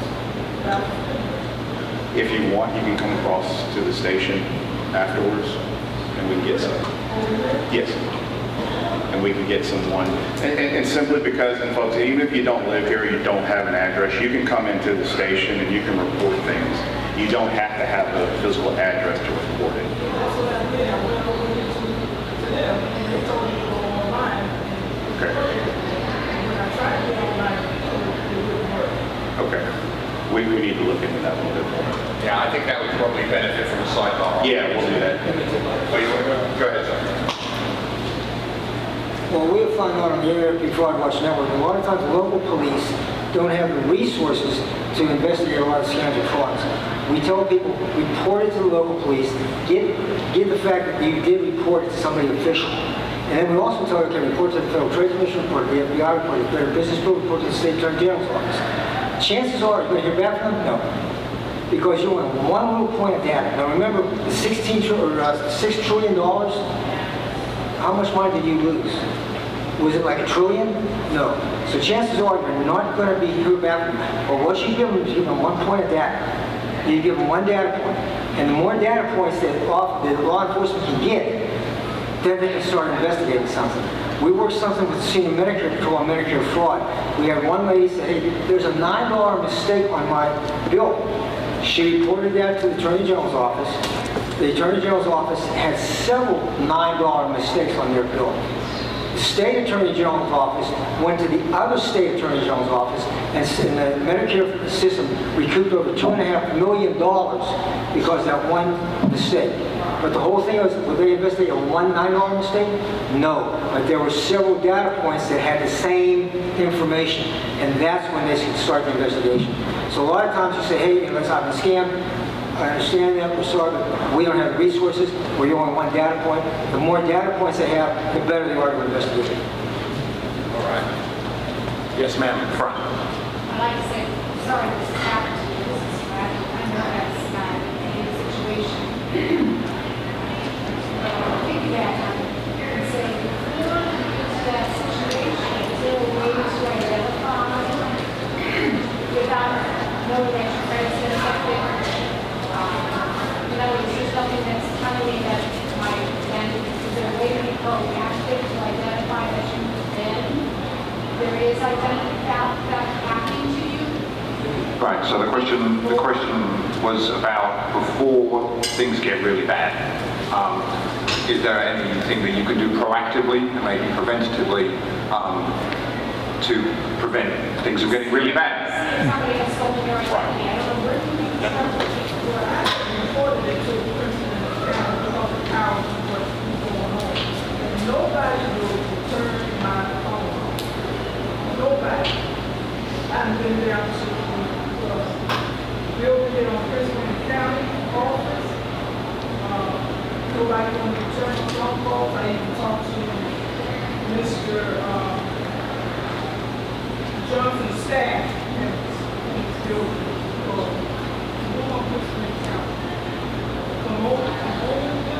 So, Matt, can we have your question afterwards? Okay. Yours is an individual one. On your question there about identity theft, what can you do to prevent it? Be very cautious. Who do you give your information to? Okay. Where's your birthday at?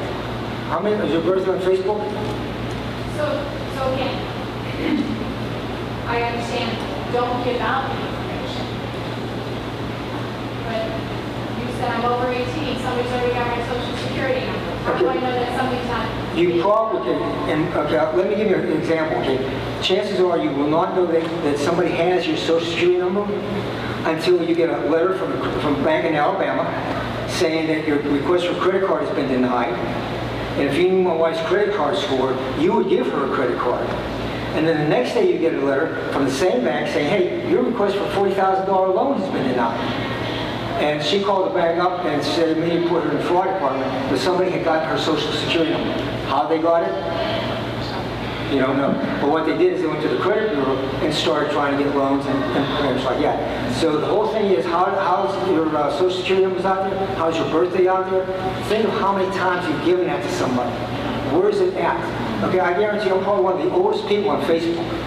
Because when I joined Facebook, I put my birthday on it, and I thought, no, that was a mistake. I could not remove my birthday. They would not let me remove my birthday. So I changed it. My birthday is now 1 January 1900. Okay? Now it's hidden, but they wouldn't let me change it, or they wouldn't let me delete it in the beginning. So these are the things, where was your information at? If anybody was in the service, what was your first service number? Social security number. And if you go online, look at go to Social Security Administration, look at all the Social Security cards, look at the ones that were issued in 1970, not for purposes of identification. So Social Security number was never meant to be identification. Now it's all you have is identification.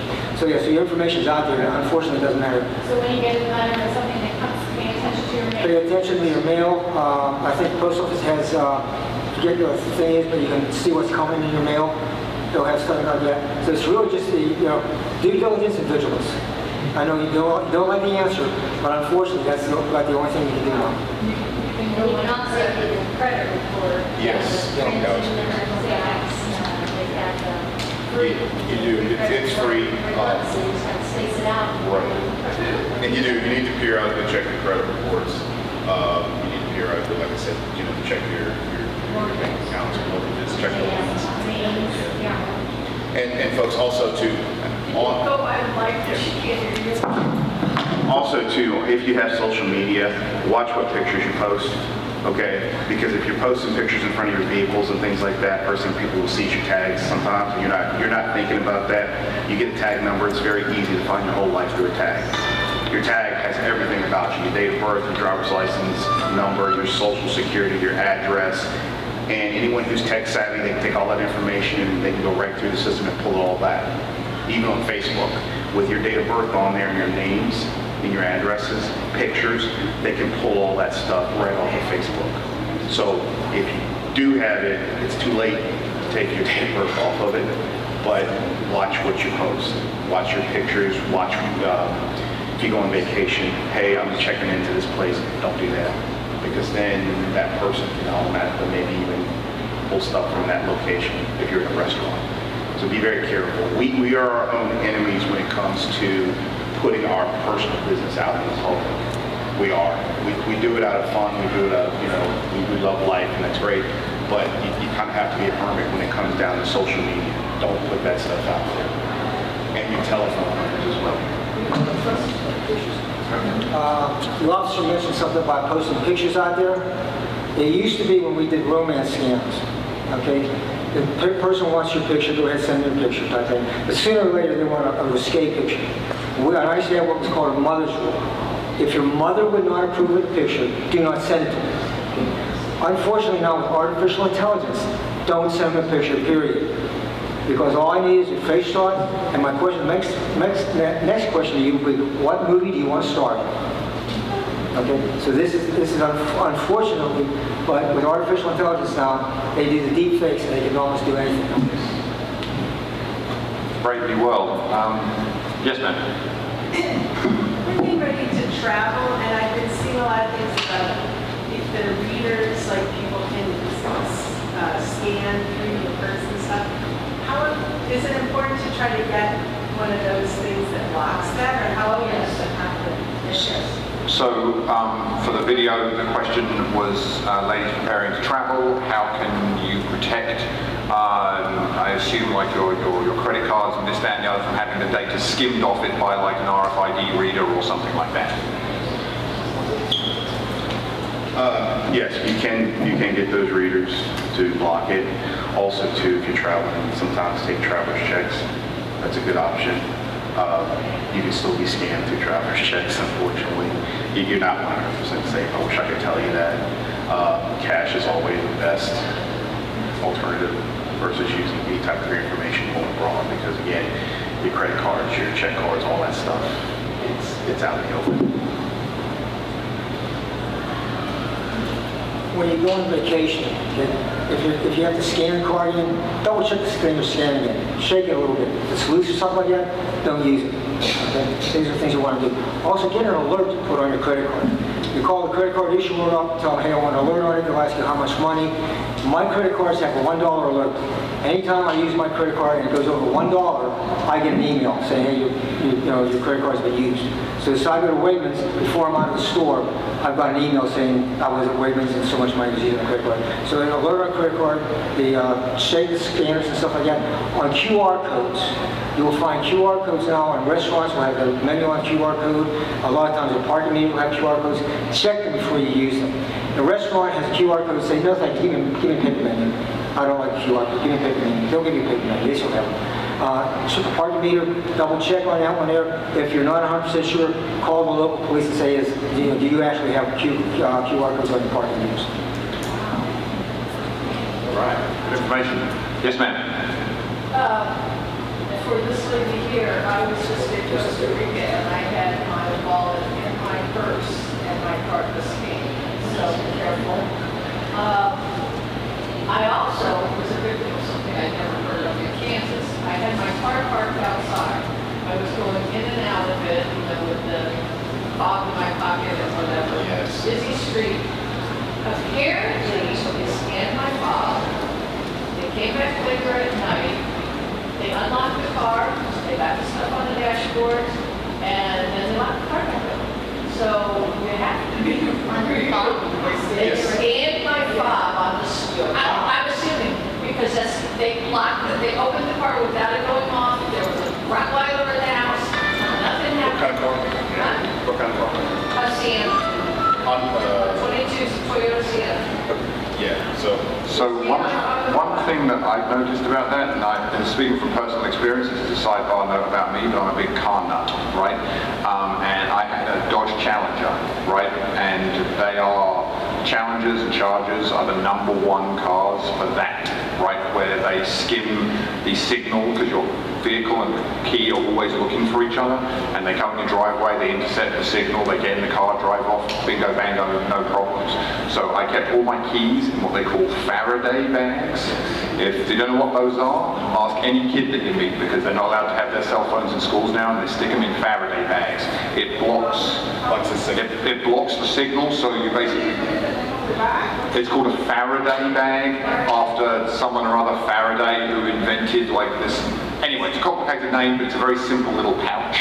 You can Amazon, Walmart. They're not expensive. You can put. So every night I would put my key fobs for my Dodge in a Faraday bag in order to prevent that type of thing from happening. Yeah, but I was going in and out of the car, so I would have had that in my pocket in the Faraday bag. Yeah, so it's not hard, even though you had it in your pocket. The key fobs are very easy to reproduce. You don't have to necessarily have your key fob scanned. Anyone who's tech savvy can do that. We had a big issue years back with Hondas. People were actually taking their ride-by houses with key fobs, hitting the buttons just to see if the lights flash. And if they do, they go in there, they never steal them. So that's not difficult to do. Right now, one of the biggest cars that are being stolen are Kias. So Kias are the #1 car being stolen. Kias and still Hondas. We're having issues with the Challengers and Chargers. That's kind of slowed down a little bit, but the Kias are our #1 vehicle being stolen. It's very, very easy to be stolen. So if you haven't gotten yourself, if you own a Kia and you haven't gotten a wheel lock of some sort, get a wheel lock. Definitely get a wheel lock. We offer them at the stations. You can get a steering wheel lock. Is it 100%? No, nothing's ever 100%, but it does kind of deter and slow down a little bit. And yes, the bags where you can put your key fobs in, it's not a bad thing. Get those to block those signals.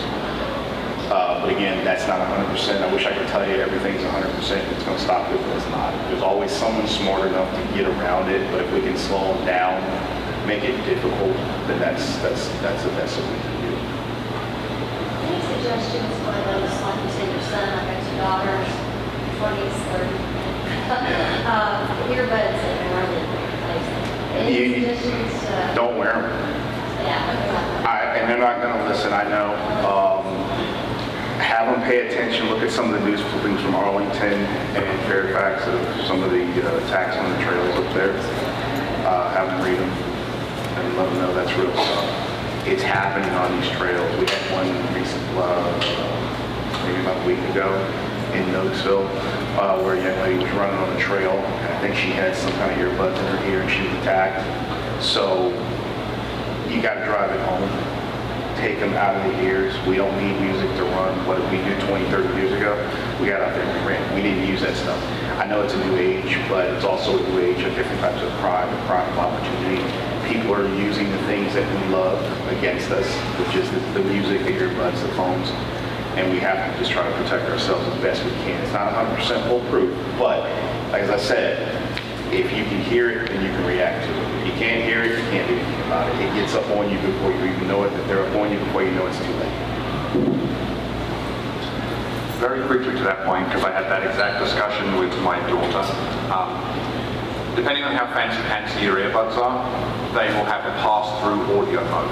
They have, like if you have some of the newer AirPods or the AirPod Pros or something like that, you can turn the noise cancellation on or off. So if she's over at my local high school playing soccer on her own or something like that, I tell her to turn the noise cancellation off, right? So if someone's talking near you, you'll hear it, right? It's still not as great as not having the earphone in, but it's not actively blocking outside sound to where someone could walk past you with a blooming trombone and you wouldn't hear it. You know what I mean? Persuade them to wear one. Or one, I suppose.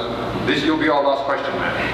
Yes, how do I know if my property is being put on sale or rent? The question was about how would a lady know if her property is being sold out from underneath her in some kind of scam way? So that has happened, but the biggest thing you need to do is check the courthouse for liens, okay? And if you have a loan on your house, okay, check your mortgage, make sure that someone hasn't gone in and bought your mortgage.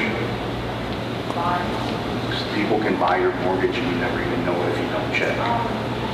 So you have to check that stuff. Periodically you do. You gotta go into your mortgage company, find out, make sure no one's gotten into your mortgage, no one has bought that mortgage from under you. There's been cases where people have actually had mortgages on their homes, and there was someone walked in and said, I'm buying this house. And for whatever reason, the lender didn't pay any attention to it. They ended up owning the house, and the person that actually had the mortgage still had the mortgage, but they didn't own the house. How do you prevent it? It's just, you have to be proactive. Every so often, again, you have to just check this stuff. And I know this is scary business, and it's not to send you all into a panic, but it's stuff that you gotta, in this day and age, you have to do. You have to check your mortgage, you have to check for liens on your property. It is possible that when people call you, are you interested to sell your house, and you receive that call many times, somebody made my husband identity was stolen. Right. So he's already identity out as in our point. My concern now is with the house, and I've been receiving a lot of calls. I get them too. And everything. I listen to the house. Don't talk to them. I never talk to them. Yeah. But the thing is that I don't think about this house. No, it's just, you get a lot of companies, they will be in an area and they'll just find numbers and they'll see properties in an area and they just start calling every house, everyone that owns a property in that area, just to see if you're willing to sell. It just means that they're just trying to see if they can get you out of your house for cheap and get into it, and then they flip it for a profit. But again, don't have conversations with them. Don't give them your information. If they ask if that's your property, don't answer. Just hang up the phone. But again, folks, I can't stress enough. Check your properties, please. And especially as we get older, people try to take advantage of us, and we really, really need to make sure. Because and I don't take this wrong, but family members will go in and try to take your property from underneath of you, and you don't even know it. Especially your taxes. Check to make sure all your taxes are good on your homes, your personal property taxes, and things like that, because that's another thing that can be taken from you. If you haven't paid your personal property taxes, a person can go and pay personal property taxes and end up owning your house. So you got to make sure all that stuff's up to date. Just periodically go in. Do it quarterly, if you need to do that to make yourself comfortable, do it quarterly. Just check your bank accounts, check your properties, check your vehicles. How many people walk around their cars before they get in it? One person, maybe two. Check the cars, guys, because you may be in that car riding down the road and the tags on that car ain't yours. They could have stolen your tags and flipped your tags with somebody else's tags. Or they could have taken your front tag off, because most people don't look in front of their cars, and your tag's gone, it's used on something else. So this is just to be hyper, just be vigilant. Walk around your homes, walk around your cars, make sure your tags are on your vehicles, make sure your registration sticker is that little 27 or 26 sticker, make sure that's still there, because that can be peeled off and someone can use it. Stopped a guy yesterday, nice guy, but he had tags from a Mercedes-Benz. He was driving a Mercedes-Benz, but it wasn't for that Mercedes-Benz. So when I ran the tag, it was for Mercedes-Benz, but it wasn't that one. So that's why I say you gotta check. Just be vigilant. Not to scare you, but just be vigilant, be extra cautious. There's a lot of things out here now that people can take advantage of us. My wife was actually, she was scammed for $300 about 2 years ago, and she was selling something. We had some wicker furniture we were selling on Facebook Marketplace, and I came home and I'm like, what are you doing? Oh, I'm gonna sell it on Facebook Marketplace. Oh, all right. And she ended up getting taken for $300. And I was like, yeah, you can't do that. We learned that the hard way. But you just have to be vigilant with what you're doing. That's all. Not to scare you guys, but this is just to give you information to make you more vigilant in what you need to do and prepare for things going forward. Because we live in different times. It's different from 10 years ago. It'll be different 10 years from now. Things that we do now, we're probably going to have to do 10 times more in the next 5 to 10 years. So just prepare yourself. All right, I'm going to have to leave it there. Thank you very much, guys. All right, so that is it for the penultimate session. We have another one starting. We overran a bit, so it's actually starting in just under 10 minutes. That's going to be on local programs and resources with Prince William County Adult Protective Services and ACTS are also going to be talking to us, and that stands for Action in Community Through Service. So hopefully to see as many of you back as possible in 8 minutes now.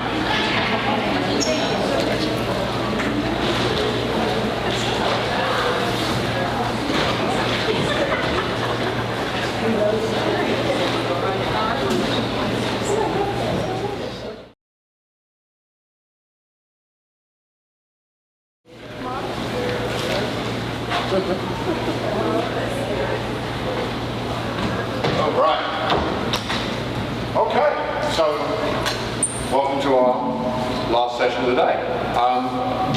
Now that everyone's been thoroughly terrified by the previous session,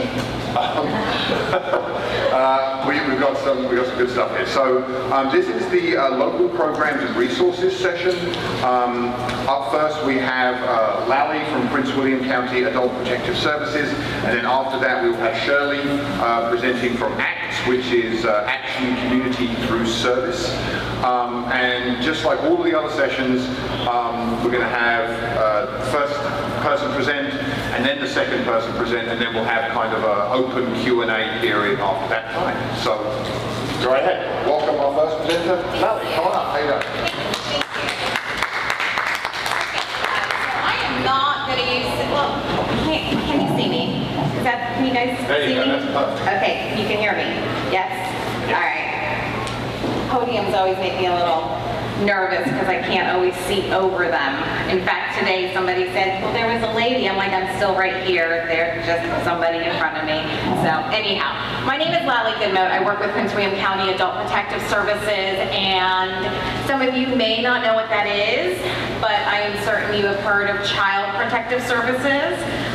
So very similarly, there is an Adult Protective Services, to which this is for older adults, 60 and over, as well as 18 to 59 if they are incapacitated. So much like the Child Protective Services, Adult Protective Services, we're looking at situations where there is possibly neglect, exploitation, physical or verbal abuse, and we just try to assist and investigate the matter. We go into nursing facilities, assisted living facilities. We even go into the adult day health care programs if that's necessary. We also work with group homes and people with disabilities. So we have a lot. We have a large range of folks that we see. And we primarily are just looking to see if there's any abuse or neglect or exploitation. And if there is, we try to assist in putting in some services if the person is willing to accept those services, right? So the big difference between Child Protective Services and Adult Protective Services is that adults have the ability to make the choice that they want. How many of you have drank at least 6 glasses of water each day for the past 3 days. A few of you. Not everybody, right? That's your choice, right? The recommended value, right, is 6 to 8 glasses of water. We may or may not do that. Guess what? You're 60 and above. That might be called self-neglect. If you're not taking your medication, it may be called self-neglect. You're taking too much, not enough. You didn't go to the doctor's, I skipped it, right? Could be self-neglect. So those are some of the things that we see, and it's a hard boundary because you're an adult. You know what you're doing. You can make that decision for yourself. There's nothing different than 59 years old and you deciding to eat cheesecake in the morning for breakfast when you know you should be eating something like eggs and toast and maybe an avocado or something like that, to when you turn 60 and eating cheesecake. The only difference is that now you are 1 day older, technically another year older, and technically now, under the state of Virginia and the federal, the national law, we go ahead and you are now an older adult, to which we can investigate self-neglect. So anybody can make a report on you. We never disclose who made that report, but we do take all reports seriously because there may be something to it. It may be that you are eating cheesecake for breakfast. The doctor says we shouldn't. You're saying, I don't care. And my position as an investigator is to just give you the education and let you make your own decision. Sometimes we have to couple that with other things though. Looking at your surrounding circumstances, your environment, your support system, your monetary system, all of those things to try to help you and get the necessary services in place. We look at physical abuse, we look at sexual abuse, we look at exploitation, and I know just in this last segment there was a lot of discussion about scams and falling for people buying property from underneath you and just all identity theft, and that all falls into exploitation. The challenge with that is that a lot of times people have gotten so advanced, it is so hard to find the culprit, it's so hard to find the perpetrator, but we do try to work with law enforcement to try and see what we can do. Sometimes the money is lost. There's nothing we can do about that, but we can try to prevent it from going further by giving you some of those tools, some of the education to prevent further scams. A lot of people ask about if we can recoup that money, or if we can persuade somebody not to give money. And the answer is, nope, can't do it. We work with people who, listen, I don't know how they did it, because they've got like $1 million in their bank account, and I'm thinking, what did you do to have this money to be able to give it away and buy all these gift cards for people? I don't know what they did. I would like to know that, but that's really not my job. My job is to find out what they actually did with the money. And we have people who have given everything away, and they have become homeless. They have become destitute, but that's because they have made that decision to try to just go ahead and give it away. We try to intervene to the best of our ability. We try to petition the courts. We try to get capacity evaluations. But sometimes we're not successful and people have the right to make decisions. So, what's the takeaway here? Takeaway is that A, as older adults, you have the right to make decisions for yourself. And we don't try to impose on those decisions. We respect those decisions, whatever they may be. But we also try to respect them by placing in, respecting your wishes by putting in any kind of services that are necessary, or trying to assist you to live safely and independently in your own space. We don't come in and put anybody in a nursing home. People think, oh my gosh, like Child Protective Services are going to take them away and put that. We don't have that authority. You need to be willing to go to a nursing facility. There's criteria to meet for a nursing facility. There's a lot of things that go into going into a nursing facility. So it's not that easy, but we do want to explore options. Can there be care put into the home? Are there other resources that we can use? There may not be. We don't know, but those are conversations that we would like to have with you. So we are there to assist. We are not there to scare. We are not there to remove. We are not there to chastise. We are not there to make any judgments. We are not anybody special. We just want to make sure that you are safe. So if you are concerned about somebody who is older, somebody who needs additional assistance, call in the report. What is the report? The name of the individual, where they live, their phone number, any demographics you may have, and then the situation that gives you concern. Why are you calling today? Why are you concerned? They don't have any food. They look disheveled. They haven't taken a bath. It doesn't look like they have any family. They're not taking their medication. Whatever that looks like, just give it to us. And we'll determine whether or not we can go out and investigate. And if we do, we'll definitely probably be in touch with you if you are making the report. And if for any reason you are reported upon, because that also happens, don't take offense to it. Know that it's because somebody is caring about you and they don't know the whole situation. Maybe they saw something that caused them to be alarmed, but when we go out, we see the full picture. We're like, oh, okay, that makes sense. But people get concerned about their neighbors. They get concerned about their coworkers, relatives. So if you get a report that's on you, it's fine. Just talk to us. We'll clear up the matter. If you're making a report, just give us all the information and we'll figure out what we need to do next. But we are here to assist and to help and to make sure you live safely and independently. That's all I got. Thank you.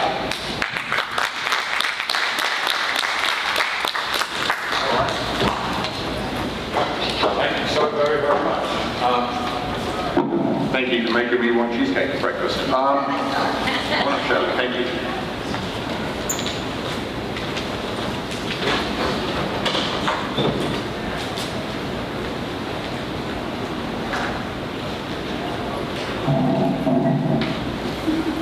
Hi, I'm Shirley. I'm with ACTS Hunger Prevention Center.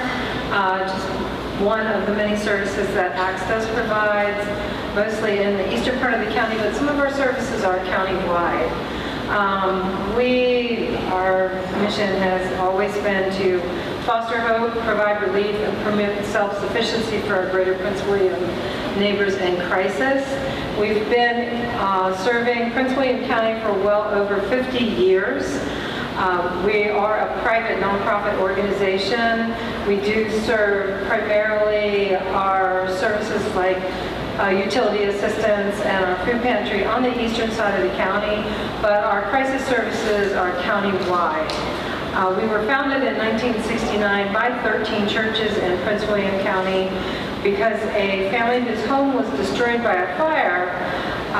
There were so many different places for them to get help from that the churches realized it was better to work together. So, and because there were so many different religious affiliations, one of the large things that they did was determine to start to help people without regard for their religious affiliation.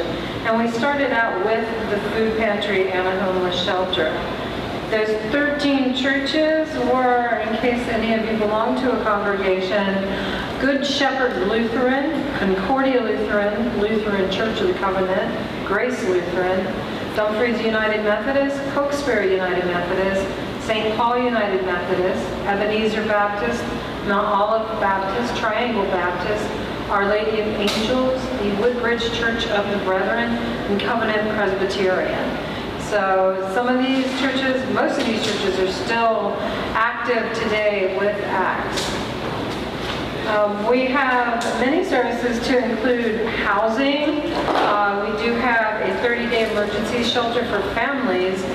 This shelter does have 12 beds for families and an additional group of beds set aside for females.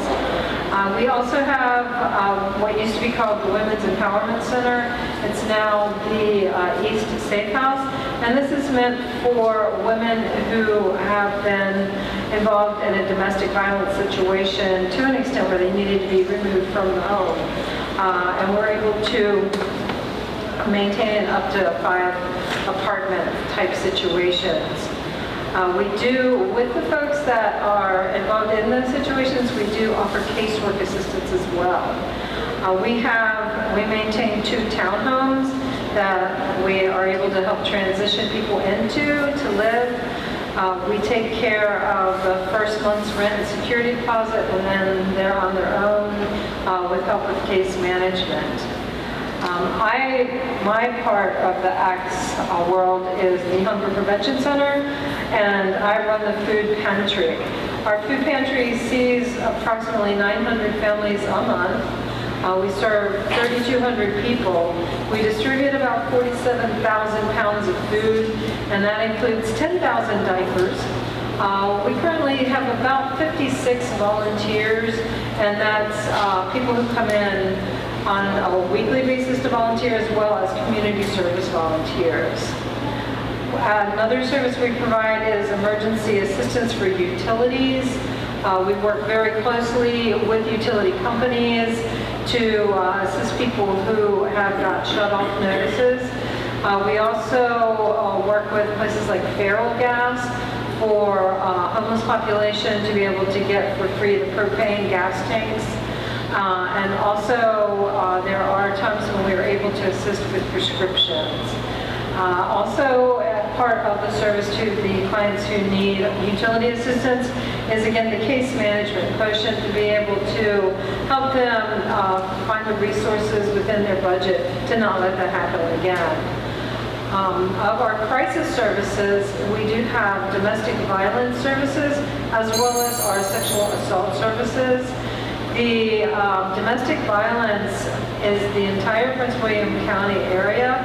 They have a 24/7 crisis line, as well as the court advocacy office. And what makes that office unique is that when your case goes to court, they're able to stay with you every step of the way to be able to support you and give you information. We're not legal assistants, we're emotional assistants, and we're there to make sure that you're able to go through this and understand what is happening around you. The Safe House does have the 18 beds that we're able to support families as well as singles. We have a program with Prince William County Police Department called the LAP program, and that's a lethality assessment program. And basically what that is that when the police officers roll on the scene of a domestic violence complaint, they contact our office, and someone's there to answer the phone 24/7, and they go through a list of questions with the person who is there on the scene. And it determines whether that person can remain home, if that person needs to be removed, and if they have a friend they could go to or a family member, if they need to be removed right now to a hotel or to our facility. And that's a determination made with the person on our end of the line, as well as the police and the victim. We also have sexual assault services. We are the only comprehensive sexual assault and abuse services in the county. Over the last year, we've served 108 clients. We also, part of that team's responsibility is when the police get the call, we can assist the victim in going to a facility that is able to maintain the rape kits and do that examination. We do, as a part of our community support for these crisis services, we offer individual and group therapeutic support.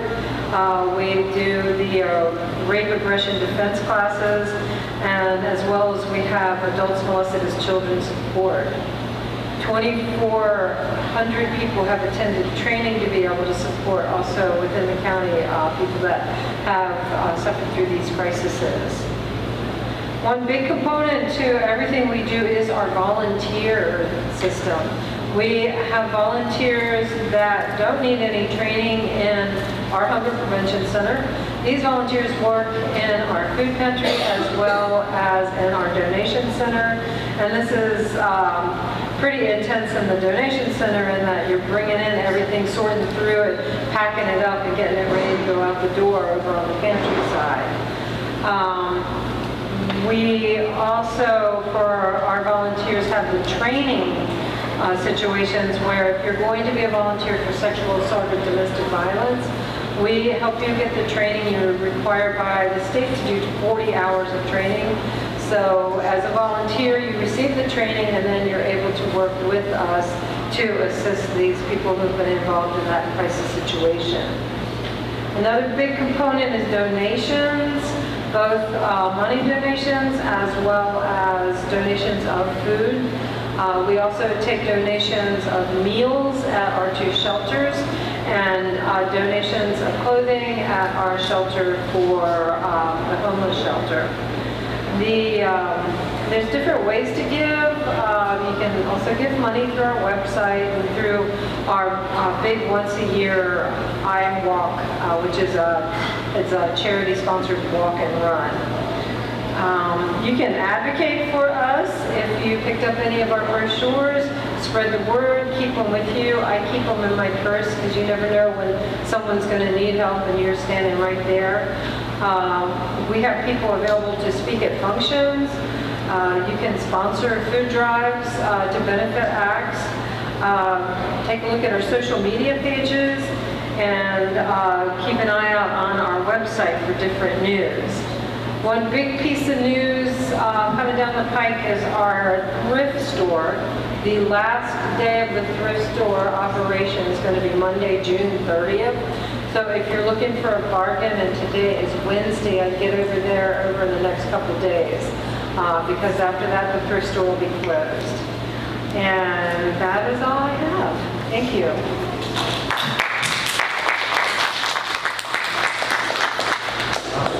Anyone stay on the stage?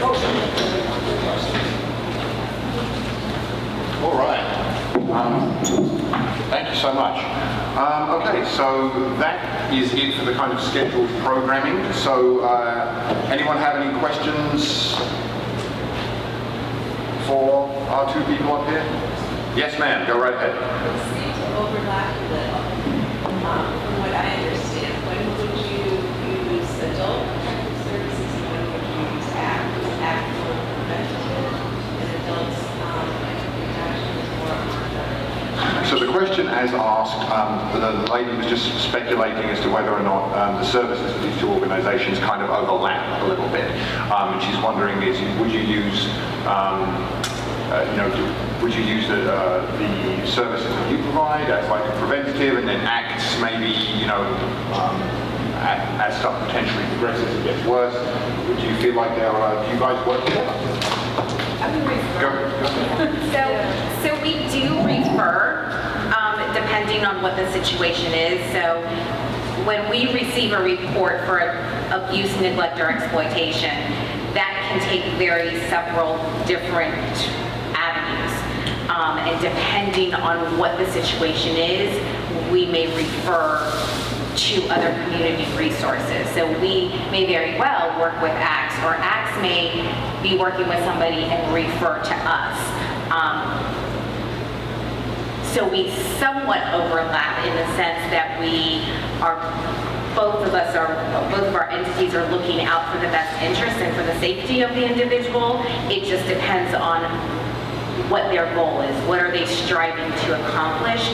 That will determine who is best to call. So I mean, you could call both of us and provide the same information.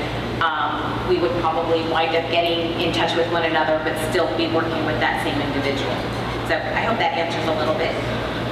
Okay.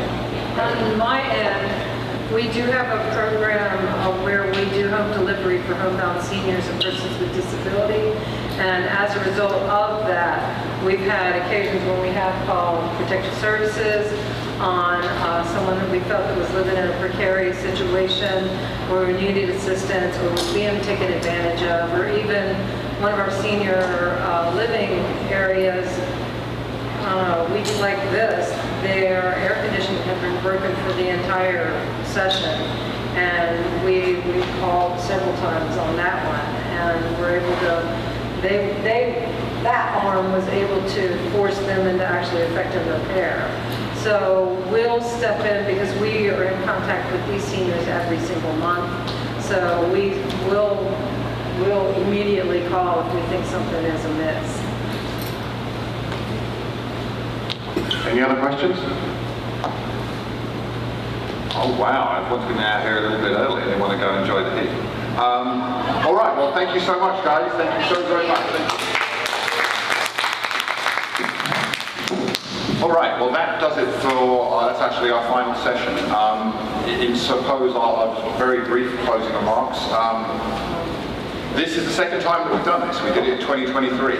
This one has been better, I think. We would like to make the next one better than this one. We can't do it without you guys being here. We're just weirdos talking in a room to nobody if you guys aren't here, so thank you very much for coming. If I've personally learned anything from today, it's that, you know, Prince William is a vibrant and caring community that has a lot of community resources that to varying degrees we don't do a good job of talking about. Like, so I'm going to ask right now, and hopefully this goes the way I think it's going to go, who didn't know in this room that all of our local buses were free? All right, so that's actually really damning there. So the local buses are free, and they have been free since March of 2020. Anyone care to guess why? So we had COVID, right? The Board of Supervisors on an annual basis continues to authorize them to be free because they feel like it's a useful community resource, right? We certainly agree. We shout about our buses being free at every opportunity we get, and most of you in this room at an event run by OmniRide didn't know that, right? So when it comes to stuff that ACTS does, when it comes to stuff that, protecting the elderly, when it comes to stuff for See Something, Say Something with AARP or the police or anything that the county projects that they're developing, we seem to mostly be pretty bad at getting the word out there, right? And so things like this are great opportunities for us to have touch points with folks. So please, after this, if you see any of the folks wearing these lurid yellow shirts on the way out, there's still half an hour before this event ends. If you have any feedback, anything that you'd like us to change for next time, any vendors that you'd like to see that you didn't see, it's worth mentioning that we were completely full on vendors. We had to turn people away. But potentially, maybe there's other places in the county where potentially we could do this, where we could cram more people in. We're open to changing it, but we feel as though the concept is a valid one. I thank you all for being here. Have a safe and happy holiday period for the 4th of July coming up, and stay cool if you can. Thank you very much.